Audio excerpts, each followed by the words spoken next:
Yo, what are these comments, bro?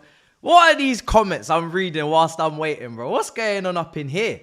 You know what I'm saying? Big up your damn selves in the building. My goodness gracious me, we are here to rock and roll today.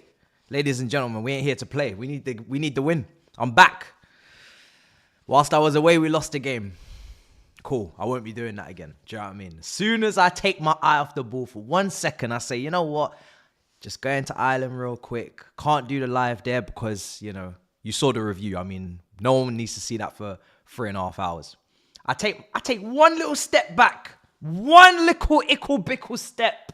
And this team betray my trust with a nasty 2-1 defeat to Fulham. So we're back.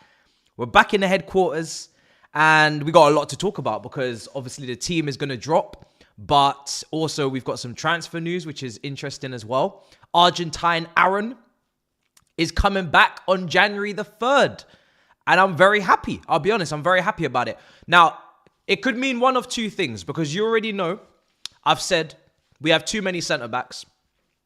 And we have a lot of centre-backs and we can't really just run into the market to try and save ourselves again. We need to look at what we have internally.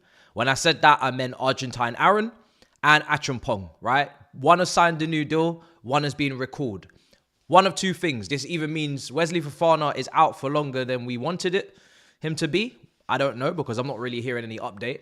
Badiashile, he could be out for longer than we expected as well. I don't really know when his return date is. Or Disasi is on his way out. But recent report from Nizar Kinsella is that Disasi is happy and fine to stay at the club. So I don't know. It's a strange one. Apart from the fact that it's very obvious we have some issues at right side centre back. In my preview for this game, I want to see Achampong starting. That would be one of my 4 changes to this team. I want to see Achampong starting. Argentine Aaron, I think, is currently injured. Hopefully, he's available for Morecambe in the FA Cup 3rd round. I'd like to see him make his debut in that game. I am going to say from the off, I expect him to play Conference League to begin with. I expect him to play maybe FA Cup to begin with. I don't think he's coming to go straight into the Premier League team. Unless I'm really mistaken. But I'm looking forward to seeing him because why trust the scouts? Why bring in the young players if you're not even going to use them? You know, at least let us see him. Let us see him once, you know, at least to determine what type of talent he is in terms of Premier League. It's going to take time for him to adjust. He's got to learn the lingo, learn the environment, the physicality of it all. Apparently, he's quite an aggressive centre-back, ball-playing centre-back. I've heard enough about his ball-playing. He's meant to be brilliant. Like on the ball, passes almost like a midfielder basically on the ball. But obviously there's more to Premier League defending than just that. Right side centre back, so I'm expecting him to be a bit quick, can play in those wide areas and help us defend those positions adequately. And I'm looking forward to seeing him. So this is what I'm saying. And I've said it before, the only 2 positions that I think we absolutely have to look to the market. He's goalkeeper, if Sanchez doesn't fix up and Jorgensen doesn't dislodge him, and striker, because there's no competition for Jackson. Outside of that, you know, you have internal solutions, potentially, that you got to look at and gauge whether they're good enough. Some people may say left wing, because obviously Mudryk has got his situation. But, the reason why I haven't included left wing in that is because we know Neto can play left wing. We have Sancho. And Noni, obviously, if he corrects his not attitude, I guess his application. If he corrects that and bounces back from that again, and Maresca doesn't get fed up with him by the end of the season, then it's those 3 and Esteval, and that's 4. And I'm expecting that to be enough, to be honest. If Esteval is ready to contribute to a degree, rotate at least. So I think we've got a big squad. I've said this before. We've got a big squad. It's more trimming, if anything, and there's still some important touch-ups and important additions to be made. But I don't think it's 4-5 off the bat without seeing people first. At least let's see certain players before we say 4-5 signings. Andre Santos in midfield, that's another one. Recall him. Okuchukwu is now playing games for Southampton. Let's see how his season goes with the new manager. That might be another player to add to next season's squad. Next thing you know, hopefully, you got Okuchukwu, Santos, Enzo, Caicedo and Lavia as your centre midfield options next season. That would be beautiful. That would be the dream, really. When we put it all together, that would be fantastic. You move on Dewsbury Hall. You loan out Cassidy. Or you sell him, you know, if you're going to make a profit, I don't know. And that's that. But let's see. Let's see. Let's see what the chat's saying. That's my initial thoughts on everything. Because there's a lot going on. I will do videos, though. I will do videos after this game. I just want to get this game out of the way. Hopefully it's a win. Reece James has returned. I don't want to do this again. Every time Reece James comes back, we all get really excited, lose our shit, and then he gets injured again. I'm going to stay extremely calm about Reece James. I'm going to stay extremely calm. I want to see Acheampong start very, very soon. Gusto is having a big struggle. Reece James, I'm just going to pretend he doesn't really exist in the first team squad right now. Take as much time as you need, brother. Don't rush back. Medical team, please take extra caution. Don't rush him back. We built up a nice buffer. I think we're in a good position in the Prem, especially if we win today. We're in a good position. This season is a season of solidarity. You know what I mean? It's a season of settle yourselves as a football club. Get yourselves in the top 4. Sort that out. Win the trophies or trophy that you have to win, and then try and win another couple if you can. Club World Cup. I want to see that gold badge there, and integrate some of those talented young players that we're excited about or we don't know enough about. And then we know what we're going into next season with, because next season's a different ball game. So I'm not really worried about Reece James right now. Let's just see how he does. But I'm not going to get too excited, because that would be foolish for me to just go and get all giddy again. Even when he comes back, he's got to be rotated. He's got to be looked after. Hopefully it's 15, 20-minute cameos. Then maybe he starts 60 minutes. Right side centre back, you know, in that 3, which I think, and I said before, I think him, Acheampong, they can do that well. That role better than Gusto, in my opinion. I think Gusto's still a right back in a 4 for me. So let's see. But people are saying he's in the squad or he's on the bench. I don't know. But I'm going to keep very calm regardless, because I don't think he will be coming on if he's on the bench. But maybe he will be. I don't know. But I'm going to keep very calm. Very calm. All right. What's going on? I don't think Trevor Chalobah is better than all the centre-backs we have. I disagree with that. I think he's a squad player. For us, I don't think he's a starter. And I don't really... Out of all of the academy graduates we've gotten rid of, I don't think that's like the biggest L for us, to be honest. Let's just see what money we get for him. Let's see what happens. We move on. But yeah, Disasi, I don't know what's going on with Disasi. Let's see. I mean, he cost £38 million, 45 million euros. I think it was something like that. So it's not easy to make a break even on that. Obviously, book value comes into it and stuff like that. But, you know, that's not an easy player to move. So let's see. Let's see how that goes. Chukwuemeka at 40 million as well. I don't really think that's going to happen. I don't think that's doable. And he's a talented player, so it's really, really weird logic going on there. So the guy's talented. We rate him 40 million, but we don't use him. We ain't gonna use him. But he's really good. He's really good. He's got a lot of potential, but we're not gonna use him. But you are gonna pay a lot for him. You're gonna pay double what we paid. And we ain't even done any developing whatsoever because he's been injured for most of that time. Crazy. Don't make no sense. Can't even be on the bench for Prem. Felix is playing. Let's see the lineups. When are the lineups dropping? Are they out? They're out. People are saying they're out. I'm ready. I'm ready to see some serious changes. I had 4 changes in my team. I think that would have been fair. But let's see what they do. I think 4 changes would have been fair.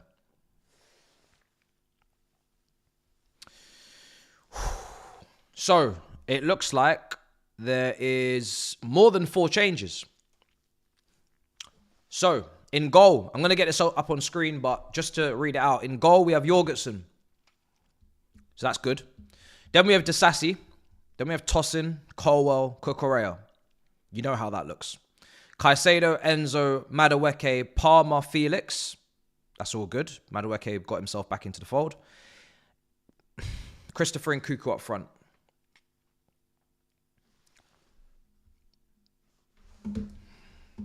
Not for me personally, but he keeps playing him there. So what are you going to do?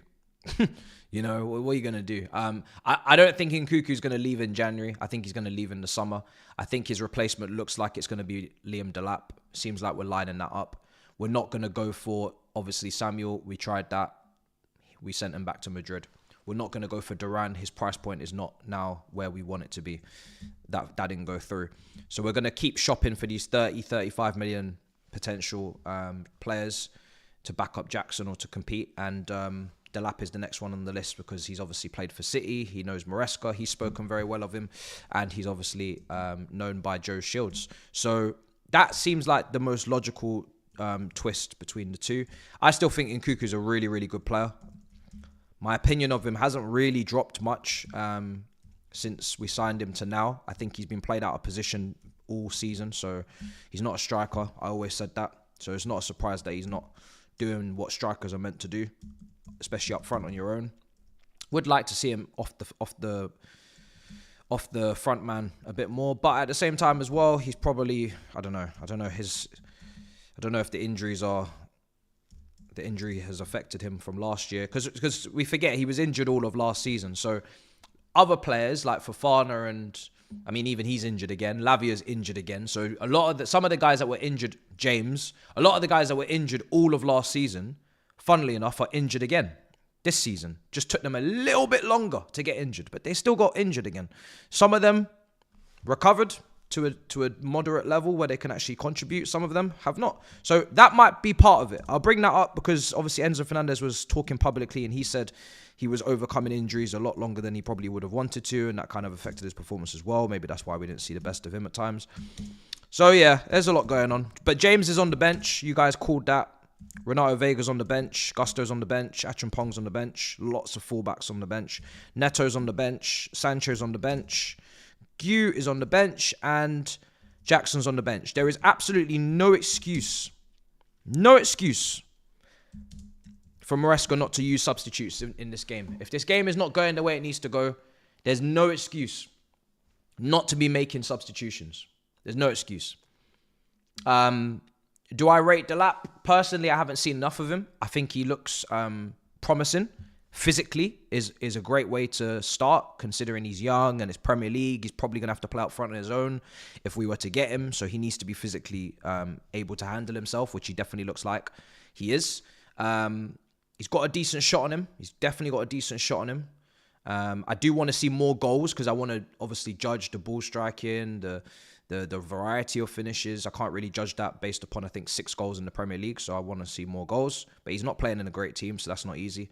And yeah, he looks promising. He looks promising. I'm not going to really fight about striker because listen, you have to be humble.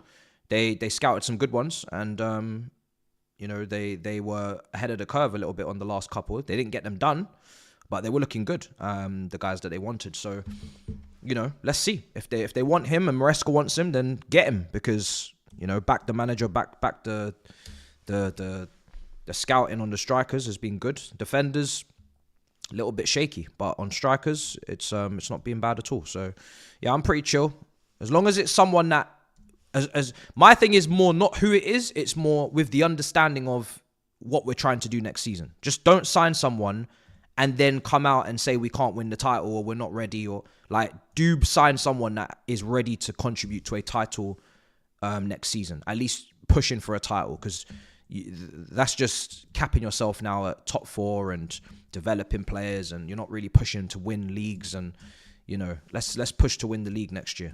Let's be ready. So if he's coming in and he's got 1 year's Premier League experience and they think he's ready to help Jackson push for the Premier League, no problem. But that needs to be the expectation. We're not Dortmund. Yeah, we're not here to just keep developing people. We need to win shit. All right, cool. I'm just typing these up and I'm going to get them on screen. Just bear with me. The lap starts. What a way to audition. I said I want to see goals and I want to see variety of finishing. Not today. Just to clarify, not today. Don't want to see that today. You can be as quiet as a mouse today. I will not judge you, Delap. I will not judge you one bit. please do not, because that is so clippable, do not show us shit today. Okay? We got things to do. We don't need to see nothing from you. You know what I mean? Save that for the next game. Save that for the next game. Let's see. All right. Just type in this Ipswich bench. Not that most of you will care, but it's just protocol at this point. Gotta do it. Gotta be consistent. Starting the new year soon. Hope everybody's well. Hope you all had a great Christmas with your loved ones. I had an argument with my brother over Christmas because he... Funny story. So basically, I was obviously staying at a hotel because I don't live near my aunties and I didn't really fancy trying to Uber on Christmas Day. So I said, let me stay in a hotel near the house with my family. And, I said, let me leave my shit in the hotel for when I come back from Ireland because I can't bring, obviously for Christmas you're going to get the usuals, the sprays, the creams, all that kind of stuff. I can't bring that on the airport to the plane. I can't bring that because that's not going to go through security. So I said, let me leave it in the hotel room. So I just put it on the shelf. Just said I'll come back for it later. And this guy has taken all of my shit. He's taken all my sprays. He's taken all my... And, as you get older... Now, the young ones in the chat, you get sprays or deodorants or, after shave or whatever. You may think, oh, this is a lousy gift. I wanted this. As you get older, you appreciate these gifts because these are really good gifts. These are things that you're going to use every day and they're going to help you smell nice. So I was looking forward to having these new sprays for the week. And this fucker has taken everything. He's taken all my shit. I put it on a shelf. I've left it in the corner of the room. I said, Mum, when you're checking out, just put my stuff, in a bag or whatever, and I'll come and get it when I come back from Ireland. This guy has taken all my shit and gone to Wales. He's gone to another country to see his friends, and he's just bagged all the sprays. He just said, oh, I don't know. They're not mine, but no one seems to want them because they're still here, so I'll just take them. Don't text me to ask if I've left something behind, what I want to do with it. No. 21-year-old little brother just takes everything. And then it's my fault because I left it on his side of the room. It's a hotel room. It's Premier Inn. You don't have a side. we're all bunched up in this thing like worms in a can, you know what I mean? Bro, there is nobody's side, brother. Just don't take shit that don't belong to you. So yeah, had a great argument with him. And he will post my shit back in the next week. But that's what I've been doing for Christmas. People are saying you can hold that. Oh, dear. Man said you can hold that. How is that my fault? How is that my fault? Whose side are you on, people? Oh, dear. It's crazy. You know what the worst of it is? This is the worst part, right? So, family got my girl a present. It's wrapped. This is where the story unravels, and really it's indefensible. This is as bad as Sanchez passing it out to opposition player, an attacker. They score, and then he's pointing fingers at Jackson, saying, "This is your fault. Why didn't you get back and track back?" This present was wrapped. It weren't even unwrapped. Brother unwrapped it. He saw female creams and female sprays. And he bagged it as well. He said, I'm bagging that shit as well. I'm taking that shit as well. That's definitely not nobody wants that. I'm like, yo, this guy. So, what can you do? What can you do? Oh, dearie me. It's all crazy. It's all crazy. Scavenger hunt and that. Do you know what I mean? It's all mad. But anyway, let's see. So, what are we doing? Let me go through chat. I'll go through the lineup. What my thoughts are. Would Nkuku actually press as a non-striker? Well, obviously when you play up front, you set the tone. Now, what I see quite often is that Palmer, who plays behind him, obviously joins Jackson in a two-man press, and they start from the front. And then the wingers will tuck in, or Enzo will push up, and then everybody starts to be coordinated. But the leading man up front always instigates the press, and they have to, start it. So if someone that is instigating that is not good at pressing, And I'm not even angry that Nkuku's not good at pressing. Injury-prone players, I'm not expecting you to be great at pressing because you're injury-prone, right? And he's also 27. Jackson's 23. So I have no massive... Like, even when Sterling last season was not always pressing the most or tracking back, I'm like, do you know what? You started your career at 16. You're now 30-something or 30. I'm not shocked. You got 15 years on the clock. Some people have only got 2 or 3. I expect them to be better pressers than you. But if somebody isn't good at pressing... And one of our fantastic performances against Villa came from really good pressing from the front, you know, being very aggressive in that way, turning over the possession of the opposition and you know, getting amongst it. Then don't make him the instigator. You know, that's all my thing is, because we actually create chances out of pressing a lot. So it just annoys me that someone that isn't a striker, isn't good at pressing, isn't really great at holding up the ball and doing all the back to goal play stuff. Why is he up front? Now, the only reason is because we don't have a striker, or he doesn't trust Gu, who is the only other striker, which falls on recruitment and summer and all that stuff. So I just wish that there would have been a conversation in the summer to say, we only have one striker for a whole year, because that's basically what this is. And it's just Jackson and then people filling in that aren't strikers. So yeah, I just, all I'm taking from this is that he thinks Gu is not ready. And I don't disagree, because I agree with that. I think Gu probably isn't ready. You know, when you train week in, week out with these top players, I'm sure the manager's very good at identifying who is ready and who's not. And, you know, he's still 18 years old. I wasn't really expecting him to be ready. But it's just frustrating that if Jackson was to pick up an injury, or Jackson was not playing well, Jackson had a disciplinary issue, not saying he does, but if he did, we actually have no solution. And the solution is what you see today. I'm just hoping... that, of course, Nkuku can play well, and maybe he doesn't need to press as much as he has in previous games. But, you know, it's just a bit annoying. You know, we're in a lot of competitions. We've got a lot of depth.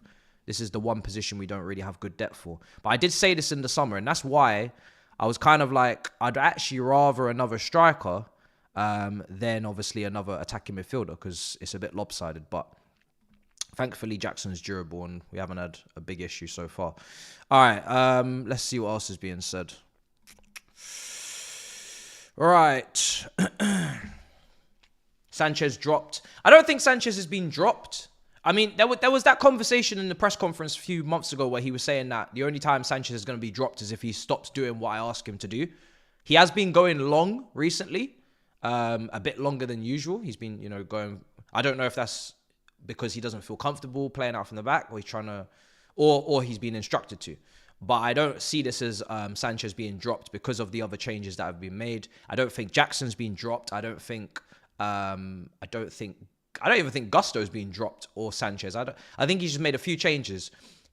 The other relegation rhythm teams we've played, Leicester and Southampton, are the games where Felix played, is the games where we had some changes. Jorgensen played against Southampton, etc. So if he was to do this against one of the better teams, then I'd be like, okay, it's a drop. But it's Ipswich away. He probably was always going to do this because it is Ipswich, no disrespect. And until he does it against someone a bit better, I can't really say it's because of anything other than rotation. Score prediction. My score prediction was 3-1 to the mighty Chelsea. 3-1 to the mighty Chelsea. Bounce back, win the game, happy days. So a lot of meltdowns going on. I think there's a difference between criticising in isolation and having a full-blown meltdown and questioning the entire football club's existence. I'm more of a, right now, criticising in isolation. We're still having a great season. We're still performing really well. I know the table can sometimes get a bit scary because we don't play, someone else does, they win, and we go for the fourth and we move. Until we play our game, the table is not of any relevance in that game week. We play, we win, no problems. I don't care what other people are doing. If we win, we're happy. There's no reason to stress. We built up a buffer. This is why we're not in the race, because I knew we were going to drop points at some point. It looks easy on paper, but the Premier League is not played on paper. So we had to mentally prepare for some drop points. It was always going to happen. It's about how you recover from that and don't go into a run and a rot. As long as we don't do that, then we're on course to do exactly what we need to do. Maybe a bit better than what we expected, and that's that. Simple. Simple. Still the same team.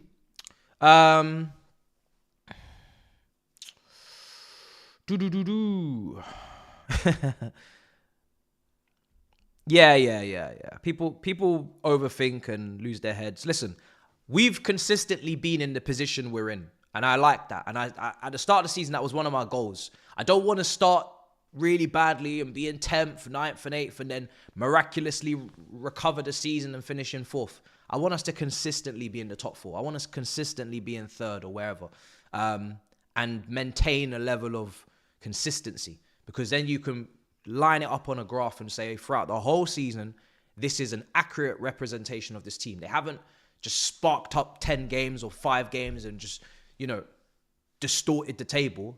They've actually belonged where they are. So, and so far that's exactly what we're doing. We built up a buffer. So let's crack on and win this game. And I think we will win this game. Just need the manager to be more proactive. Just be proactive on the subs. Be a bit more creative with the subs. I think one of the things I'd say in the last couple of games, even if your bench isn't the strongest, could you have overlapped Gusto instead of made him into a 3 and put Cucurella in that 3 and put Gusto as last season's right back, move Palmer to the right instead of in the 10 if it's not working. If you want to keep him on, put him right wing, Gusto overlap, get Felix in the 10. Putting Cucu in the 10, put Gu up front. Could you have used Neto as a wing back and Gusto as a wing back and gone to a 3-4-3 and putting Cucu and Palmer in the pockets? Just do something different. Do something different. Be creative. Don't wait for the other manager to make 3 subs with their scrubber-dub-dubs, average players, and change the whole game and make us look like idiots. That's all I'm asking for. Be proactive. There's so much going. There's when you sign players or your mandate for getting players is they're really versatile and they're really positionally fluid, and that means in a game they can change position. That means you don't have to make a sub. It actually could just be a flip of the wings or a system change. Why are we limiting ourselves to the same thing if we have positionally fluid players? If everybody was rigid, no problem. But this is a group of players that, Caicedo could play right back and he convert, and there's so much that can happen in a game, so much ideas to go with that he's shown us, because he's a creative manager so far. He's literally shown us all of the ideas that he has, all of the random things he can do. So keep doing it. You know what I mean? Don't go into a shell now. you just got us eating the good food. You just got us whining and dining the good food of tactical versatility, and now it's all getting boring. It's crazy. Let's see. But yeah, he's normally proactive, so it's not a stress. It's just hopefully a little blip. So let's see. It has been fun to watch Tottenham and Man United's demise for sure. It's crazy. I mean, Tottenham drawing against Wolves at home. Man United just lost to Wolves as well. They both play Newcastle in the next couple of games. It's like they have the same fixture run, and they both just F up both fixtures, consecutively. It's brilliant. They're real mud siblings. It's good to watch from afar what they're doing. Oh dear. Let's see. Amari Hutchinson, I forgot to mention, but obviously he starts for Ipswich. We've spoke about Liam Delap quite a lot, but we haven't spoken about Amari Hutchinson, as obviously we sold to Ipswich in the summer. Obviously Cucurella's on that side, so naturally I'm not overly concerned. I think Cucurella's had a great season, so hopefully he just handles business, and there's no scoring against your former club type nonsense going on. Yeah, I had West Ham 5th. That's a massive L. But if you see where people had Nottingham Forest, that's also a massive L. So, everybody's got their L's. Everybody's got their own L's, Some people had Manchester United in the top 4. People had Tottenham in the top 4. I didn't. Hey, I didn't. Let's talk about what I got right. I have Chelsea in the top 4. I didn't have Man City winning the league. I had Arsenal, all right? Because I actually thought they were actually doing 3rd time's the charm. But, everybody got something. A lot of people had Nottingham Forest get relegated. Relegated. These men are 2nd. So who's laughing now? Do you know what I mean? That's crazy. They're relegated. These men are 2nd. That's the biggest jump out of all of them, really. If you're looking at places in the table, 2nd or 7th or 18th. Hey, it's crazy. I think I had them in the middle. I had them 13th or 12th or something. So, yeah, I had them 12th. I had them mid-table. Even when I put them 12th, everybody put them lower. So I was like, oh, maybe I've done too much. But Obviously I rate Hudson-Odoi, you know that. And they just got a couple of good players. They play different. My logic to having them 12th was the fact that they actually play a different brand of football to most, and they'll shock or surprise teams. I did not expect them to be where they are. Yeah, that's crazy what's going on. Crazy. What's your general opinion on Madueke's technical ability? I think Madueke's improved this season in terms of his goal scoring. The statistics show that. He's given us a bit of a cross every now and then. He's starting to give a bit of variety in his attacking actions. I still want his right foot to improve. He did have a couple of right-footed shots against Wolves and away at Bournemouth maybe last season, I think it was, but we need more of that. He's obviously quick. He's obviously got a burst. He's obviously good at going past players on the dribble. So I've always said that he's got enough attributes. If he puts them together, he could be a very good winger for us. But he's not better than Elise, as I said in the summer. He's not guaranteed to just be blasé and be here. You got to work your ass off because, you know, Esteval's coming in. He probably won't be ready to be playing week in, week out next season, but he could be one of those youngsters that very quickly, as long as he settles in. My thing with Esteval is more settling in. That's why I want Andre Santos as well to stay. So one, because he's a really good player, and two, because he'll help him settle. If Esteval settles and he continues to produce above his station at his age, then, you know, there's no telling how many months it will be before he's ready to be involved. But, you know, we have to see. At that age, off the pitch is very important. As long as off the pitch everything is okay for Esteval, and he's obviously more mature than his age is suggesting, so he's, you know, ready to be in a big club and start consecutive games with the mental side, not the technical side, more the mental side, then who knows what will happen. So let's see. Talk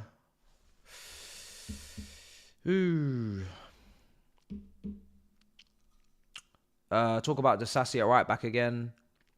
I kind of just, at this point, it's the only place he's going to play. He's not going to put him in the middle. The centre-backs he likes to put in the middle is Tosin or Colwell. Sometimes maybe Badiashile as well in the Conference League. Those are the three centre-backs that he wants to put in the middle of the three, because they're the ones that maybe will get the touches, or they'll be asked to play the ball through the lines the most and put it through the heart of a press and put it into Caicedo and Enzo, or put it into even... Sometimes we even bypass the midfield with that pass and we go straight to Jackson, and then he's backed up, holds it, and then he's got to circulate it. So I don't want Disasi doing that job, to be honest. I don't want Disasi in the middle defensively. I get it, because aerially, box, defending, I agree. On the ball, fixing your feet, shuffling your feet, all that stuff quickly, playing those passes, I don't know. So it's kind of like a 50-50 with him. But yeah, I'm also not really trying to see him defend in the wide areas either. He's more of a back four centre-back, Disasi.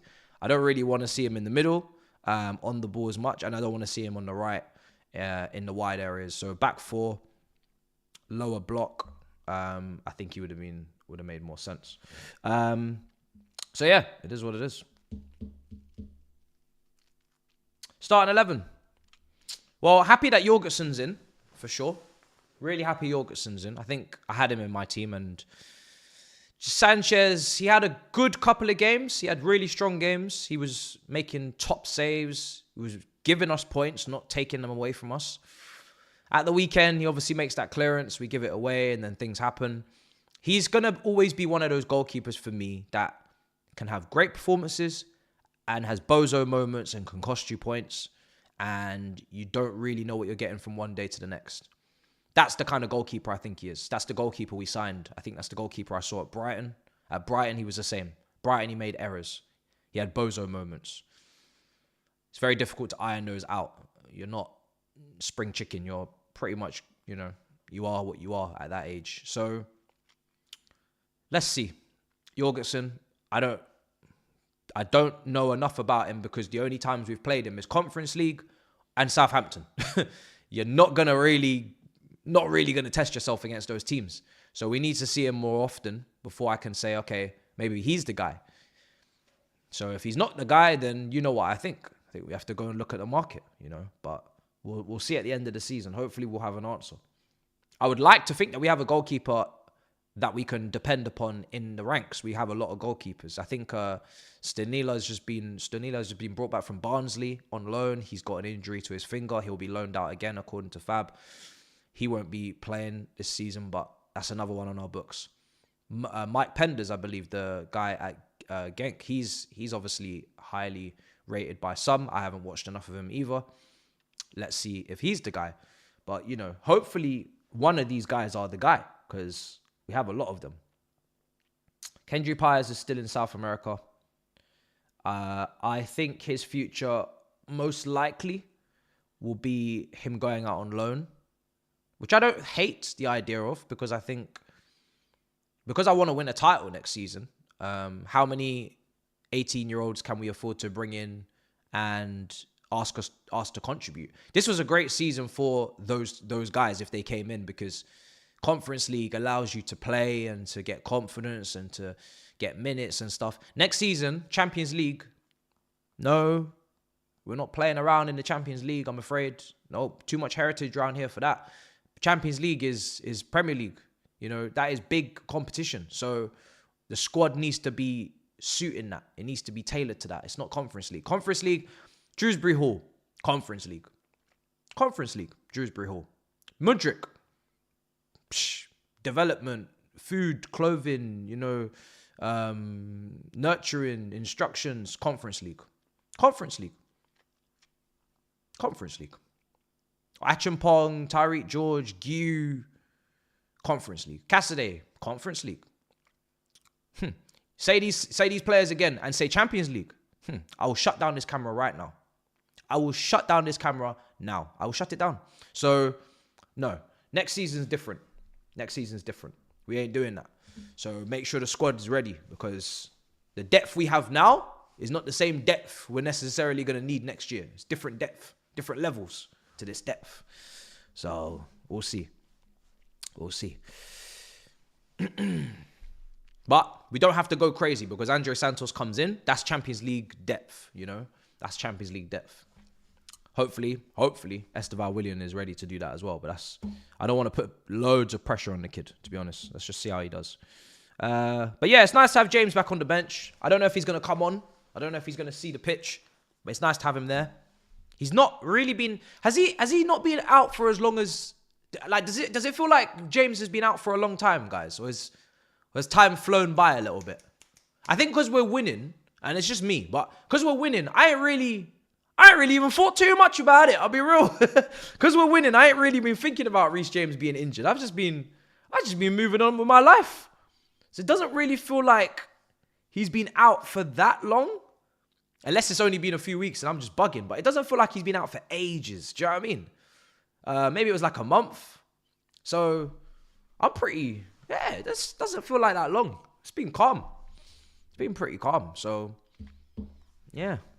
I think we're also... Maybe we're just... Yeah, you're right. Maybe we're just used to it as well. So it's not like we're checking for James and be like, oh yeah, where's he? Why is he not in the team? Like, we kind of know at this point. When's Lavia back? Yeah, good point. No Lavia on the bench. No real central midfielders on the bench, apart from Renato Vega, who could obviously slot in there as well. But we don't really have any centre midfielders. So no Shrewsbury Hall again. Shrewsbury Hall is someone I expect to leave in January. Now, who do we replace him with? Cassidy could even leave in January. He's not on the bench. Both of them. So there's been links for both of them to leave.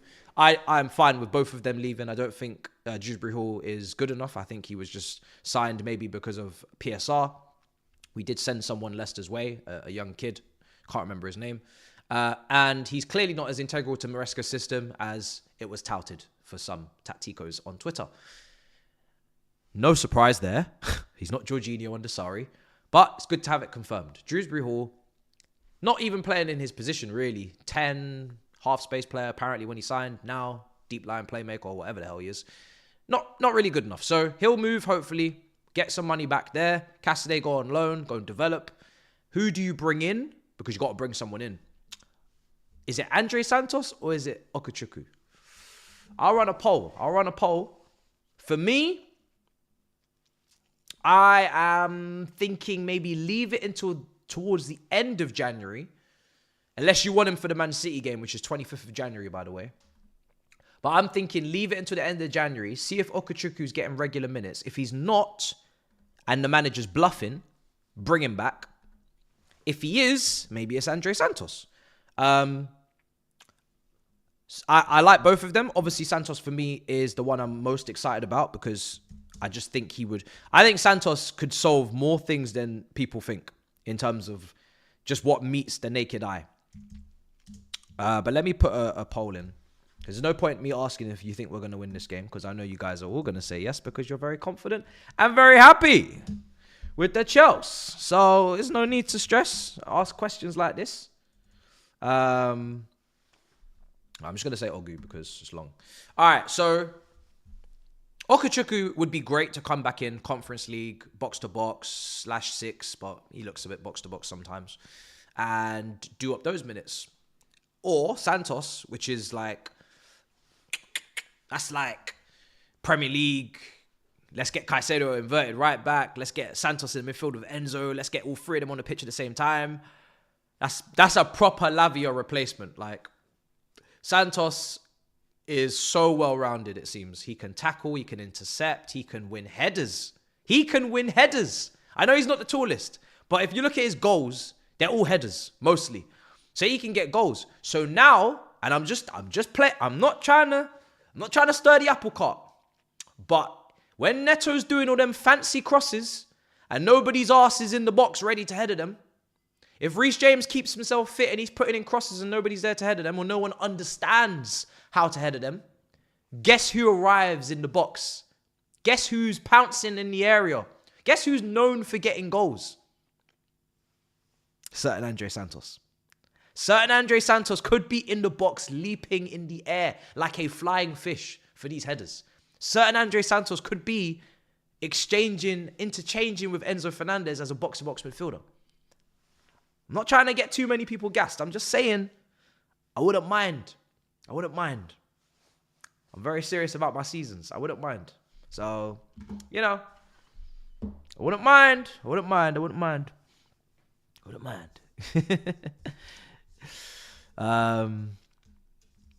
Yeah, maybe Cucurella. Look. He's not Drogba. I'm not saying he's Drogba in the air, but he's someone who, out of everyone, he's better than everyone. Most of the people we have, if not 99% of them, at going for aerial duels. His aerial duel success rate in Ligue 1 is very good. So I'm not saying he's Drogba. I'm just saying it's nice to have someone who at least isn't scared of the situation of heading the ball in the back of the net. It's better than nothing. Currently, we have nothing. So, beggars can't be choosers. I'd rather have someone that has scored goals with, like a Ballack. That would be brilliant. Someone that's got goals in the air. Someone that wants goals in the air. Somebody that can direct the ball in the air, Better than nothing. So, better than nothing. People are saying, leave Santos alone.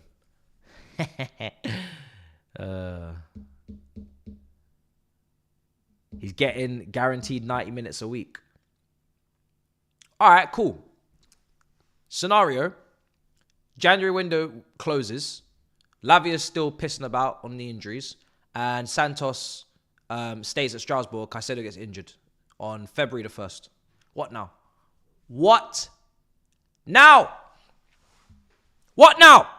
Is our season going to unravel because Caicedo's injured and we have nobody to replace his tackles and interceptions?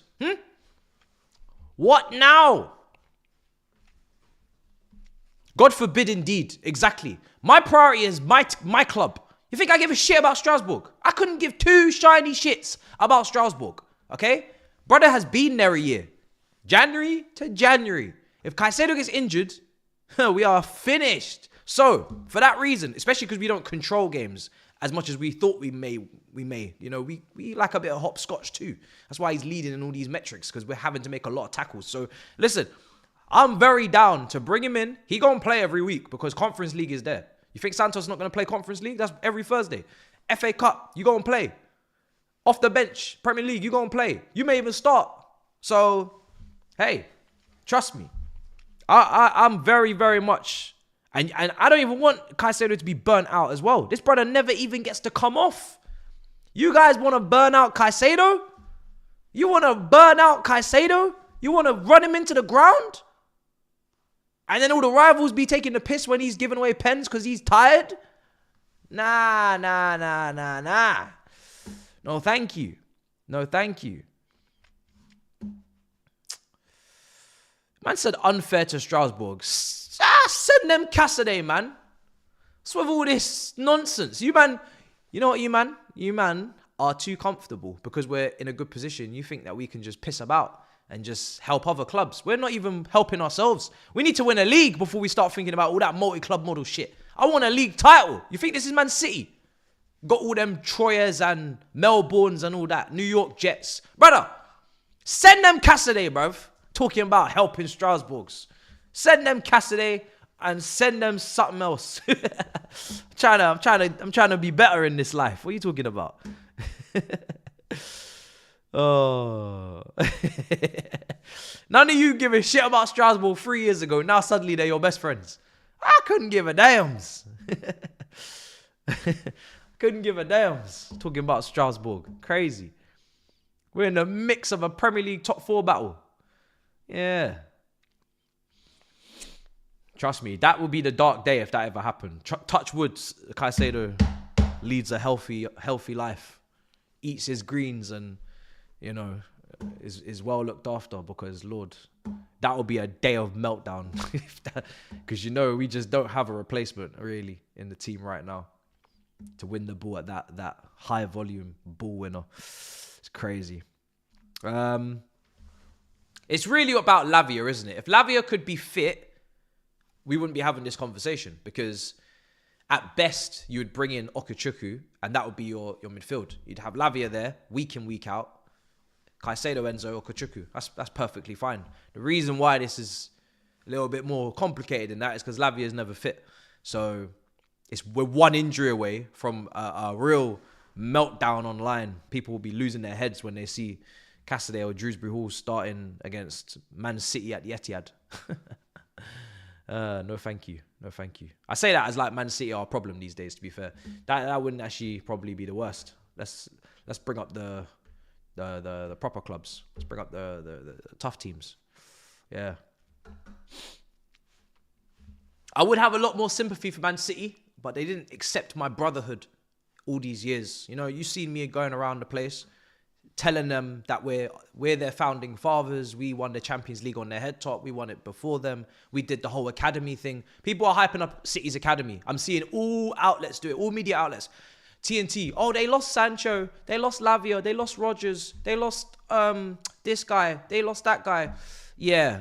We have like 30 Cobham players out in Europe, like handling business. From Ola Aina to Tomori when he was captain at AC Milan to, you know, Mason Mount, who's absolutely killing it at Man United right now. You know, let's respect my academy, please. Let's please respect my academy. Do you know how many academy players we have out there? Livramentos and Halls and Gurhies and bloody hell, mate. It's mad. Talking about little 6-7 Man City players. Like they done something. Ake, you know what I mean? Like they did something. So, even that Lewis Skelly, Arsenal fans, even that Lewis Skelly individual, I saw him in a Chelsea top the other day. Someone said that brother's from Cobham. You know what I mean? Even that Lewis Skelly, yeah, that brother's from Cobham as well. Go Google that shit. Hudson-Odoi, Solanke, whole heap of them.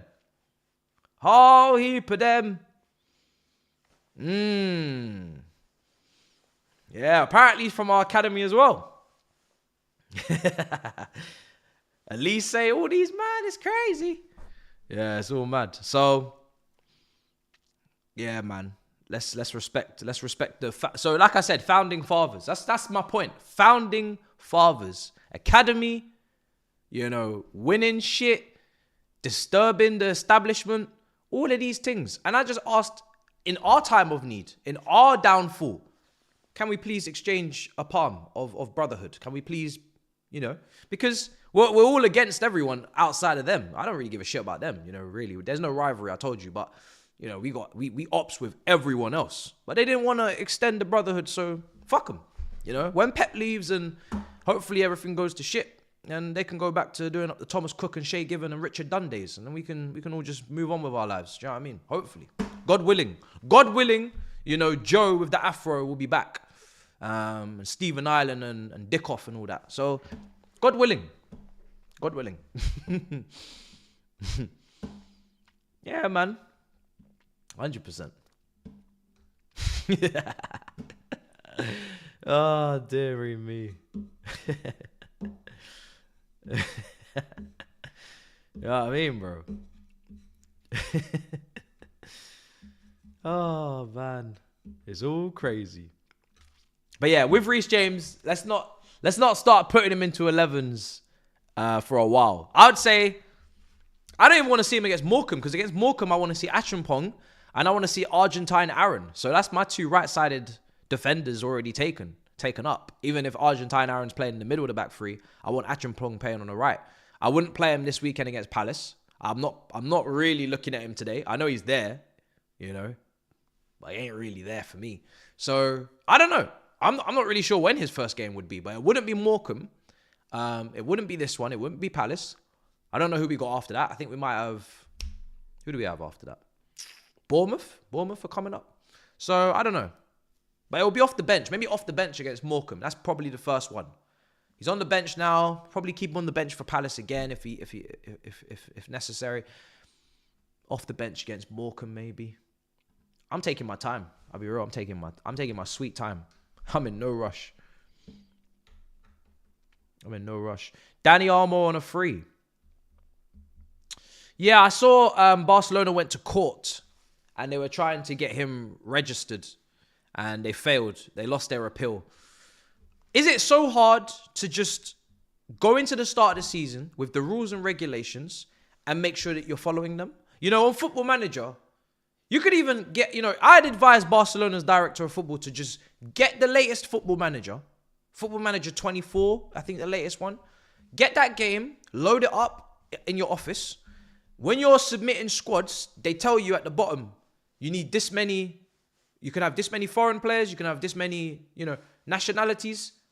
So it's all there. And then all you got to do is just take the same team you got in real life, put it on the game, and just make sure that you could submit. And if it doesn't let you submit, you know you've done something wrong. And then what it does is it gives you a little red dash and it highlights the player that cannot be submitted.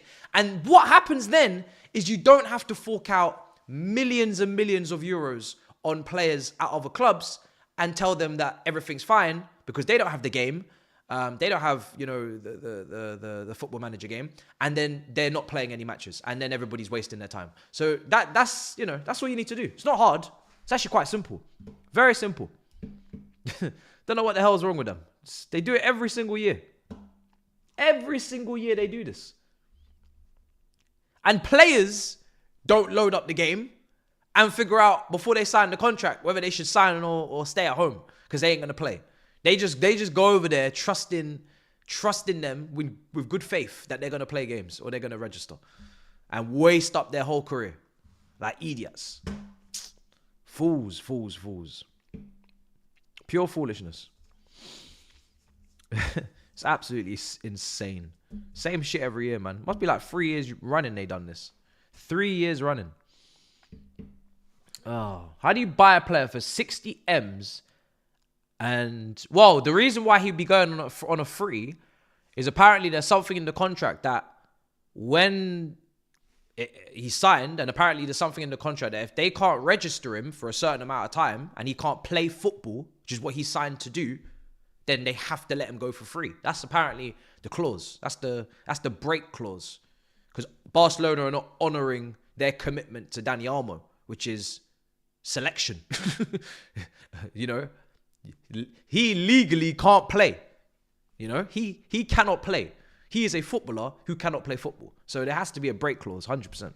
Got to be something. So, man didn't sign the contract to sit in the cafeteria serving up food for the others. You know, he did have an idea to play in the 10. So, we'll play on the wing. Yeah, usually they end up registered. Usually, for the full season, but they got to hurry up because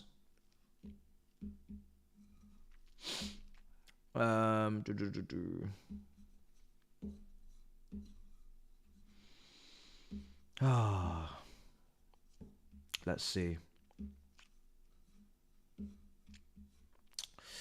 City's team is very much tailor-made for Pep. If they have any sense, they better rebuild a more generic team that most managers can't take over. That most managers can take over. It's an interesting one with the super chat there.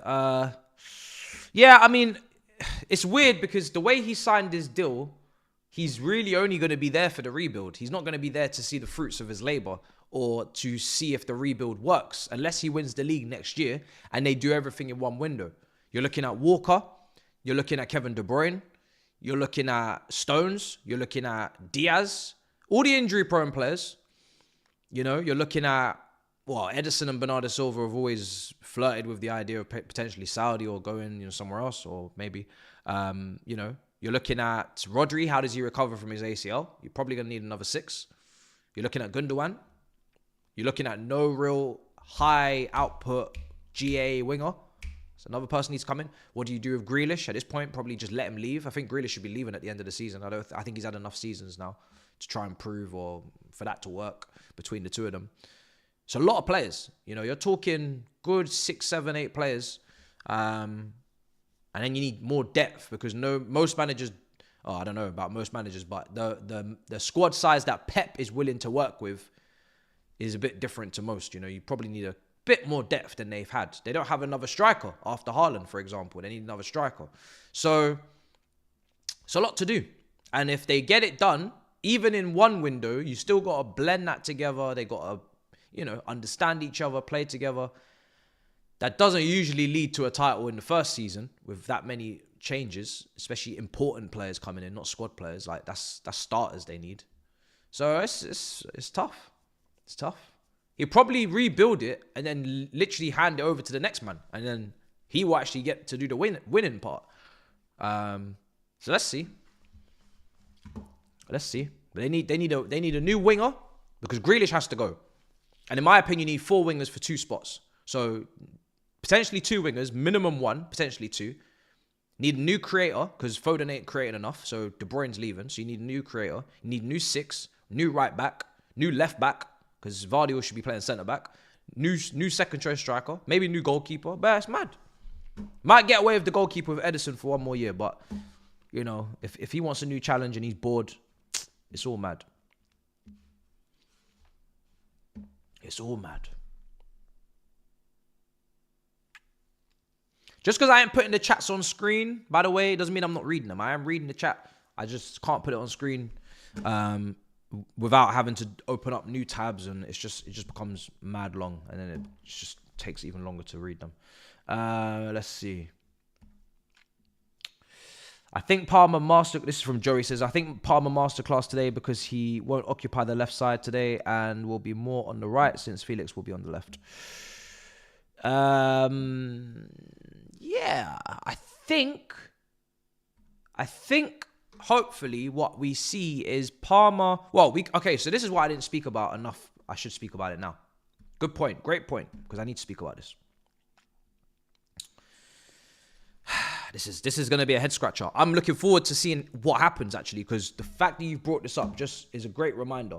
There's 3 variations of what we could do down that left-hand side. I'm quite excited to see what we do. The first variation is we invert Cucurella, we push Enzo up, and we leave Felix on the flank. The second variation is Cucurella overlaps Felix, he tucks in, and Enzo stays where he is. And the third variation, which is probably my least favorite, but he has done it, so I have to say it. Cucurella is crashing the box, and Enzo is in the pivot, and Felix is still out wide. So that's the 3 variations you're looking at. Maybe we get a blend of all 3 as the game's going on, but we have seen all 3 of these at some point in the season. We've seen Felix tucked in, we've seen Enzo further up, we've seen Cucurella further up. So we've seen Cucurella inverting, and we've seen him overlapping. We've seen everything. So that 3 today, hopefully is really interchangeable, really fluid, really unpredictable, and fun. Or maybe not. But yeah, that 3 is it depends on the manager. It depends on the manager. Let's see what he instructs them to do. But it's very difficult to guess. He could do anything on that one. Could be Cucurella overlapping though. Could be. Let's see what he does. It's going to be interesting. No Big Six today. Nope. No Big Six tonight. Next Big Six is on Thursday. Bit of a different schedule because of Christmas. We had one on Saturday, obviously, the 1 p.m. So that was your first clue about this thing is all over the shop in this period. So yeah, we have to wait for this game week to finish off. I think Arsenal play tomorrow against Brentford, so there's no point doing it before that, and that's why we're waiting. Let's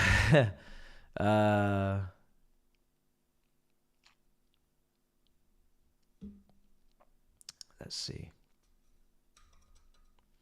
Don't think hard on Felix. Think about Kendry Pyers. Kendry Pyers.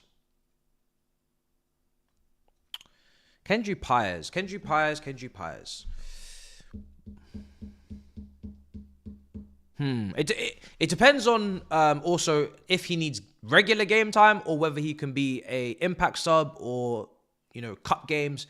That's something else they need to decide with him.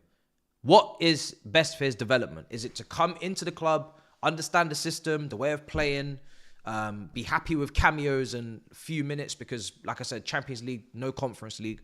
Or do they think he needs 30 plus games week in, week out to maybe get his physicality up? Get that on level with the Prem. Go League on, get your physicality up. Make sure you're, ready to withstand the tackles and all that stuff that's going to come in. Then come to the Prem. I don't know. That's their decision to make. I don't know what boxes need to be ticked or unticked to make that decision. That's down to whoever is in charge of loans and player development. So let's see what they decide to do. I know they initially said both were meant to, but then it quickly changed that it sounded more like Esteval and Pyers was like a 50-50. I don't think he's guaranteed. But they keep saying that Esteval's definitely staying, which is why I've kind of just said, okay, if he's definitely staying, then let's talk about him like he's staying. But he, I assume he is because that's what they keep saying, but maybe he won't be. All right, cool.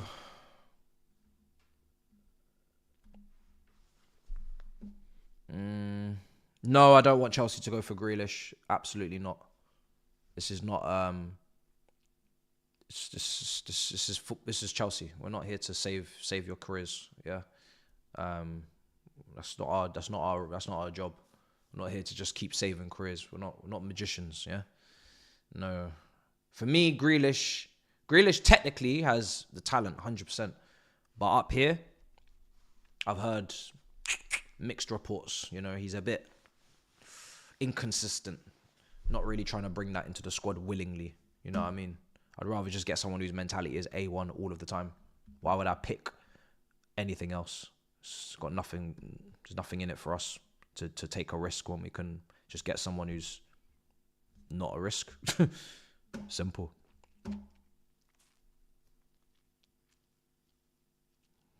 We all know brother likes a drinky drink, right? Let's just cut the crap. We all know brother likes a drinky drink, and we all know that Chilwell's got nothing to do right now, and we all know that London's got plenty of bars. So let's be real. Let's be serious about this.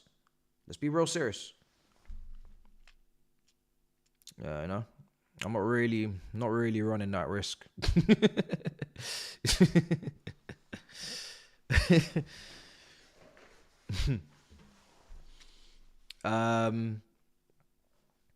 Will I take Kolo Muani? He's stagnated at PSG, hasn't he? He's stagnated. I liked his profile before he joined them because, his graphs and his on the eye test, it was similar to Jackson. He does a lot of good stuff outside the box. Good ball carrier, can help with the box entries. The finishing needs to be a bit better, but there's something to work with. But I think when you've already got a profile like Jackson, a lot of you said this before me, but I do understand the whole let's get something different. so we can attack in different ways if one way isn't working. It's like the Giroud-Abraham contrast, you know. You got someone that you can now put the ball into the box. Tammy Abraham was terrible at headers, but Giroud is good. So you put the ball into the box, you get someone that can give you something different. I would go more in that mode than someone that is, again, outside the box doing all those technical things, but not really to be relied upon. Kind of likes to drift wide and all these things. For me, I don't know. But PSG are a weird one because they've spent a lot of money on him and Ramos. Obviously, then they brought in the Enrique come in and he wants to play a very specific way. And it's a new project, and you know it's difficult to judge him and say, oh, he's the reason. He's the reason he's not doing well. It might also be a clash in terms of positioning and instructions and what he wants, what he's best at, and what Enrique wants him to do. Because Enrique will play a midfielder up front. You know what I mean? He don't really give a shit about strikers like that. Enrique will happily play a midfielder up front and sack it off. He don't care. So it's tough playing for Enrique as a striker. You gotta really, really do what he needs you to do, or he'll put you on the bench. Am I planning on doing more videos like the Kazakh? Absolutely. I'm not dangling that carrot in front of you for no reason. Do you know what I mean? I just need to see if you would bite. You did bite. You know, a lot of you bit. You know what I mean? It's a very, very good video in terms of the likes to view ratio. You know, 6,000 likes on a video with 60k views is ridiculous. That's a very big sign of support.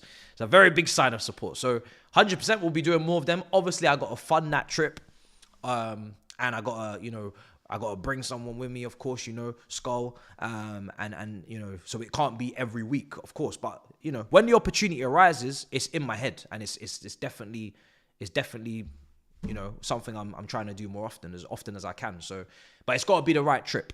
I think what made that trip so good was it was so random and it was so, you know, out of the norm. You know, it wasn't Germany or Italy, you know, where most people have been or can get to quite easily. It was like random. And I want to make it random. I want to make it something that you're like, oh my God. So yeah, quality, not quantity. I'd rather do a few of them and they'd be sick than do like loads of them and then you get bored. You're like, all right, we get it now. You go on planes. You know what I mean? So, so yeah, let's see. Let's see. Petrovic, yeah, he's at Strasbourg. Don't have to worry about him. When we kicking off? We kicking off in about, 15 minutes? All right, cool. What's that poll saying as well, actually?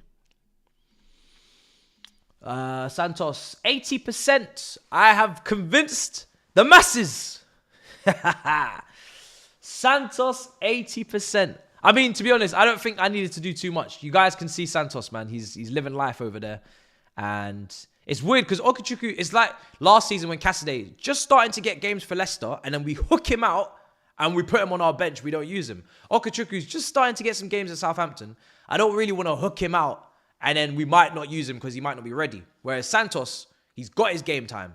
He's been playing. He's ready. He could start for us, I think. I think Santos could start for us. Like, if we need him to, he could start. So, I think it's a bit different.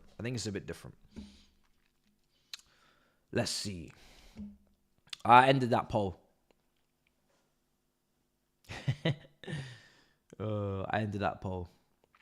Yeah, but this is the thing. This is why you can't, and you know, Forest is crazy because now look at Forest, they're second. But this is why you can't judge players when they go on loan to relegation rhythm teams in the Prem, because their mentality, their coach's mentality is not to blood in our young players that are ready to play, but they're thinking survival. So they're going into survival mode. And usually when you go into survival mode, you play experienced players who have been there before and done it and can handle the pressure and the fans booing and the toxicity and all that, which is fine because I'm not really trying to see my young players in that environment anyway. But that's the point to be made, is someone playing like Gilmore going to Norwich or Santos going to Forest when they're in a relegation battle, or Okechukwu going to Southampton.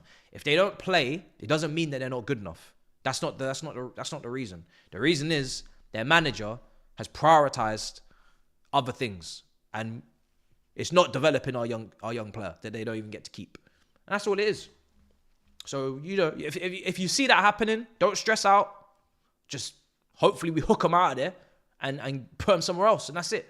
But That's just on hopefully the loan team are just monitoring the loans that are going well and the ones that aren't, and just saying, all right, cool. We've done this 3 years on the trot or 2 years on the trot, and it's been a little bit dicey. They're kind of wasting our guys' time. They're not really playing them. So let's all I want for us is don't rush the loan. Don't rush the loan decisions, because picking a loan is not easy. It requires a lot of trust. You got to look at the systems, of course. You got to look at the style of play. You got to look at the club, the history of playing young players, the manager, the coach. I don't want to see deadline day loan moves for players, because if that's happening, it's very unlikely you're really sending them somewhere you wanted to send them. You're probably sending them somewhere you have to send them. And that's not the way to develop a player. You don't send them where you have to. You send them where you want to. So, and if you have less youngsters, it's easier to prioritize their development and send them where they need to go. So that's why I always say less is more. Don't sign 100 young players and think you're going to develop them, because you're not. Sign a few, develop them. Sign another few, develop them. Just be responsible. Don't sign too many, because you ain't going to make profit. Definitely put conditions, 100%. Yeah, put some conditions on them. Games played.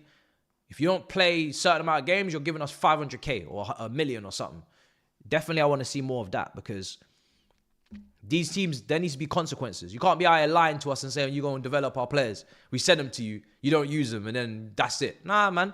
You're going to pay for that. You 100% going to pay for that. You're going to pay. One way or not, you're going to pay. You're going to pay. You're going to pay.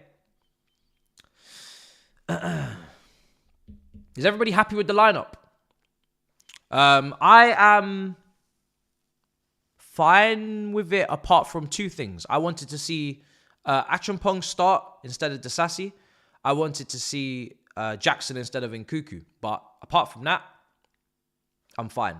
Jackson hasn't scored in the last couple of games. From a meritocracy standpoint, you could say, okay, he deserves to be taken out. It's just who we're putting in for him. Out of position, I'm not a fan of. If we had another striker that could come in, I'd be okay with the Jackson one. It's more the fact that Nkuku's out of position again, and we just have to hope that he plays well. And Disasi Achampong is just more of a long-term thing. I just think writing's on the wall for Disasi, I think, unless he really doesn't give a shit about playing football. Because we got a lot of players coming in. And yeah, Achampong, I just want to see him. I think it was a good time to see him. Chilwell, we're gonna have to. Actually, hold on a second. Better question: when does Chilwell's contract run out? When does it expire, guys? He just signed a new contract not that long ago, so we actually kind of screwed up. He ain't expiring soon. He might be like 2028. Yeah, he might be 2028, chat. 2027. So not next summer. Not the summer after that. The summer after that. That's how many years he's got. Let's see Sterling. Sterling. Don't forget Sterling's our player. Sterling. You lot think the summer's easy. Summer ain't easy, chat. Summer ain't easy. When these brothers rock back up in the summer, these man them that you thought we didn't have, when they rock back up in the summer, after these loans, I'm telling you. Sterling, 2027. What about Kepa? Yeah, you man ain't ready. You man thought the summer was going to be easy. 2026. He just did a year extension to go out on loan to Bournemouth, but he's still coming back. Telling you, bro. We still got a couple to get rid of people. Still got a few more. Chalobah as well. Chalobah ain't going to stay. Chalobah is straight profit. I'm telling you that now. Don't even waste your energy. 2020. Don't even waste your energy. 2028. He is gone. Yeah? Gone. Chalobah is sold. Sold, brothers. Please. Let's not waste time. He is definitely leaving. They're selling him.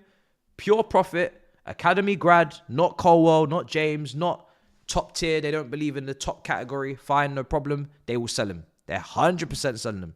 He is gone. Gone. I don't know. He might go to Palace to replace Gurhey if Gurhey leaves. I don't know, but he's gone. He's gone. Yeah, you forgot about Kepa, innit? Yeah, bruh. You forgot about Kepa. Thank God Lukaku's gone, though. That was the day that I started afresh with this ownership when they sold Lukaku. That was a big W from them. Big W. Listen, if he's doing well at Bournemouth, and Bournemouth are in a good position in the table, I don't know how much Kepa's contributing to that. If he's not making any, if he's not standing out in the crowd, that's great. His wage is still high, so that's a problem for Bournemouth. But yeah, if they're happy to come and pay a little 10 million, and he's happy to move down to the South Coast, I will drive him there. And I don't even drive like that, but I'll drive him down there myself. Get Kepa to Bournemouth, bro. Get him to Bournemouth. I will send you there myself, bro. I will. Fuck it. I am going to drive you. I'm going to book you a Uber Comfort to Bournemouth, bro. I don't care if it's £400. I'll book you a Uber XL Comfort. I don't even want to drive you because I want the person to pick you up to be in a suit. I want them to be wearing a tie, shirt, dressed in all black.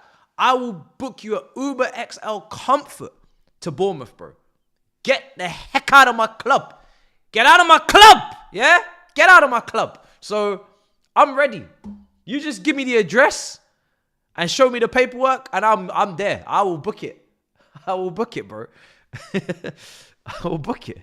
I don't even want to drive because I don't trust myself to give you the luxurious drive that you deserve. I don't want to be hitting potholes and that. No. I want you to be in comfort. Comfort. Yeah?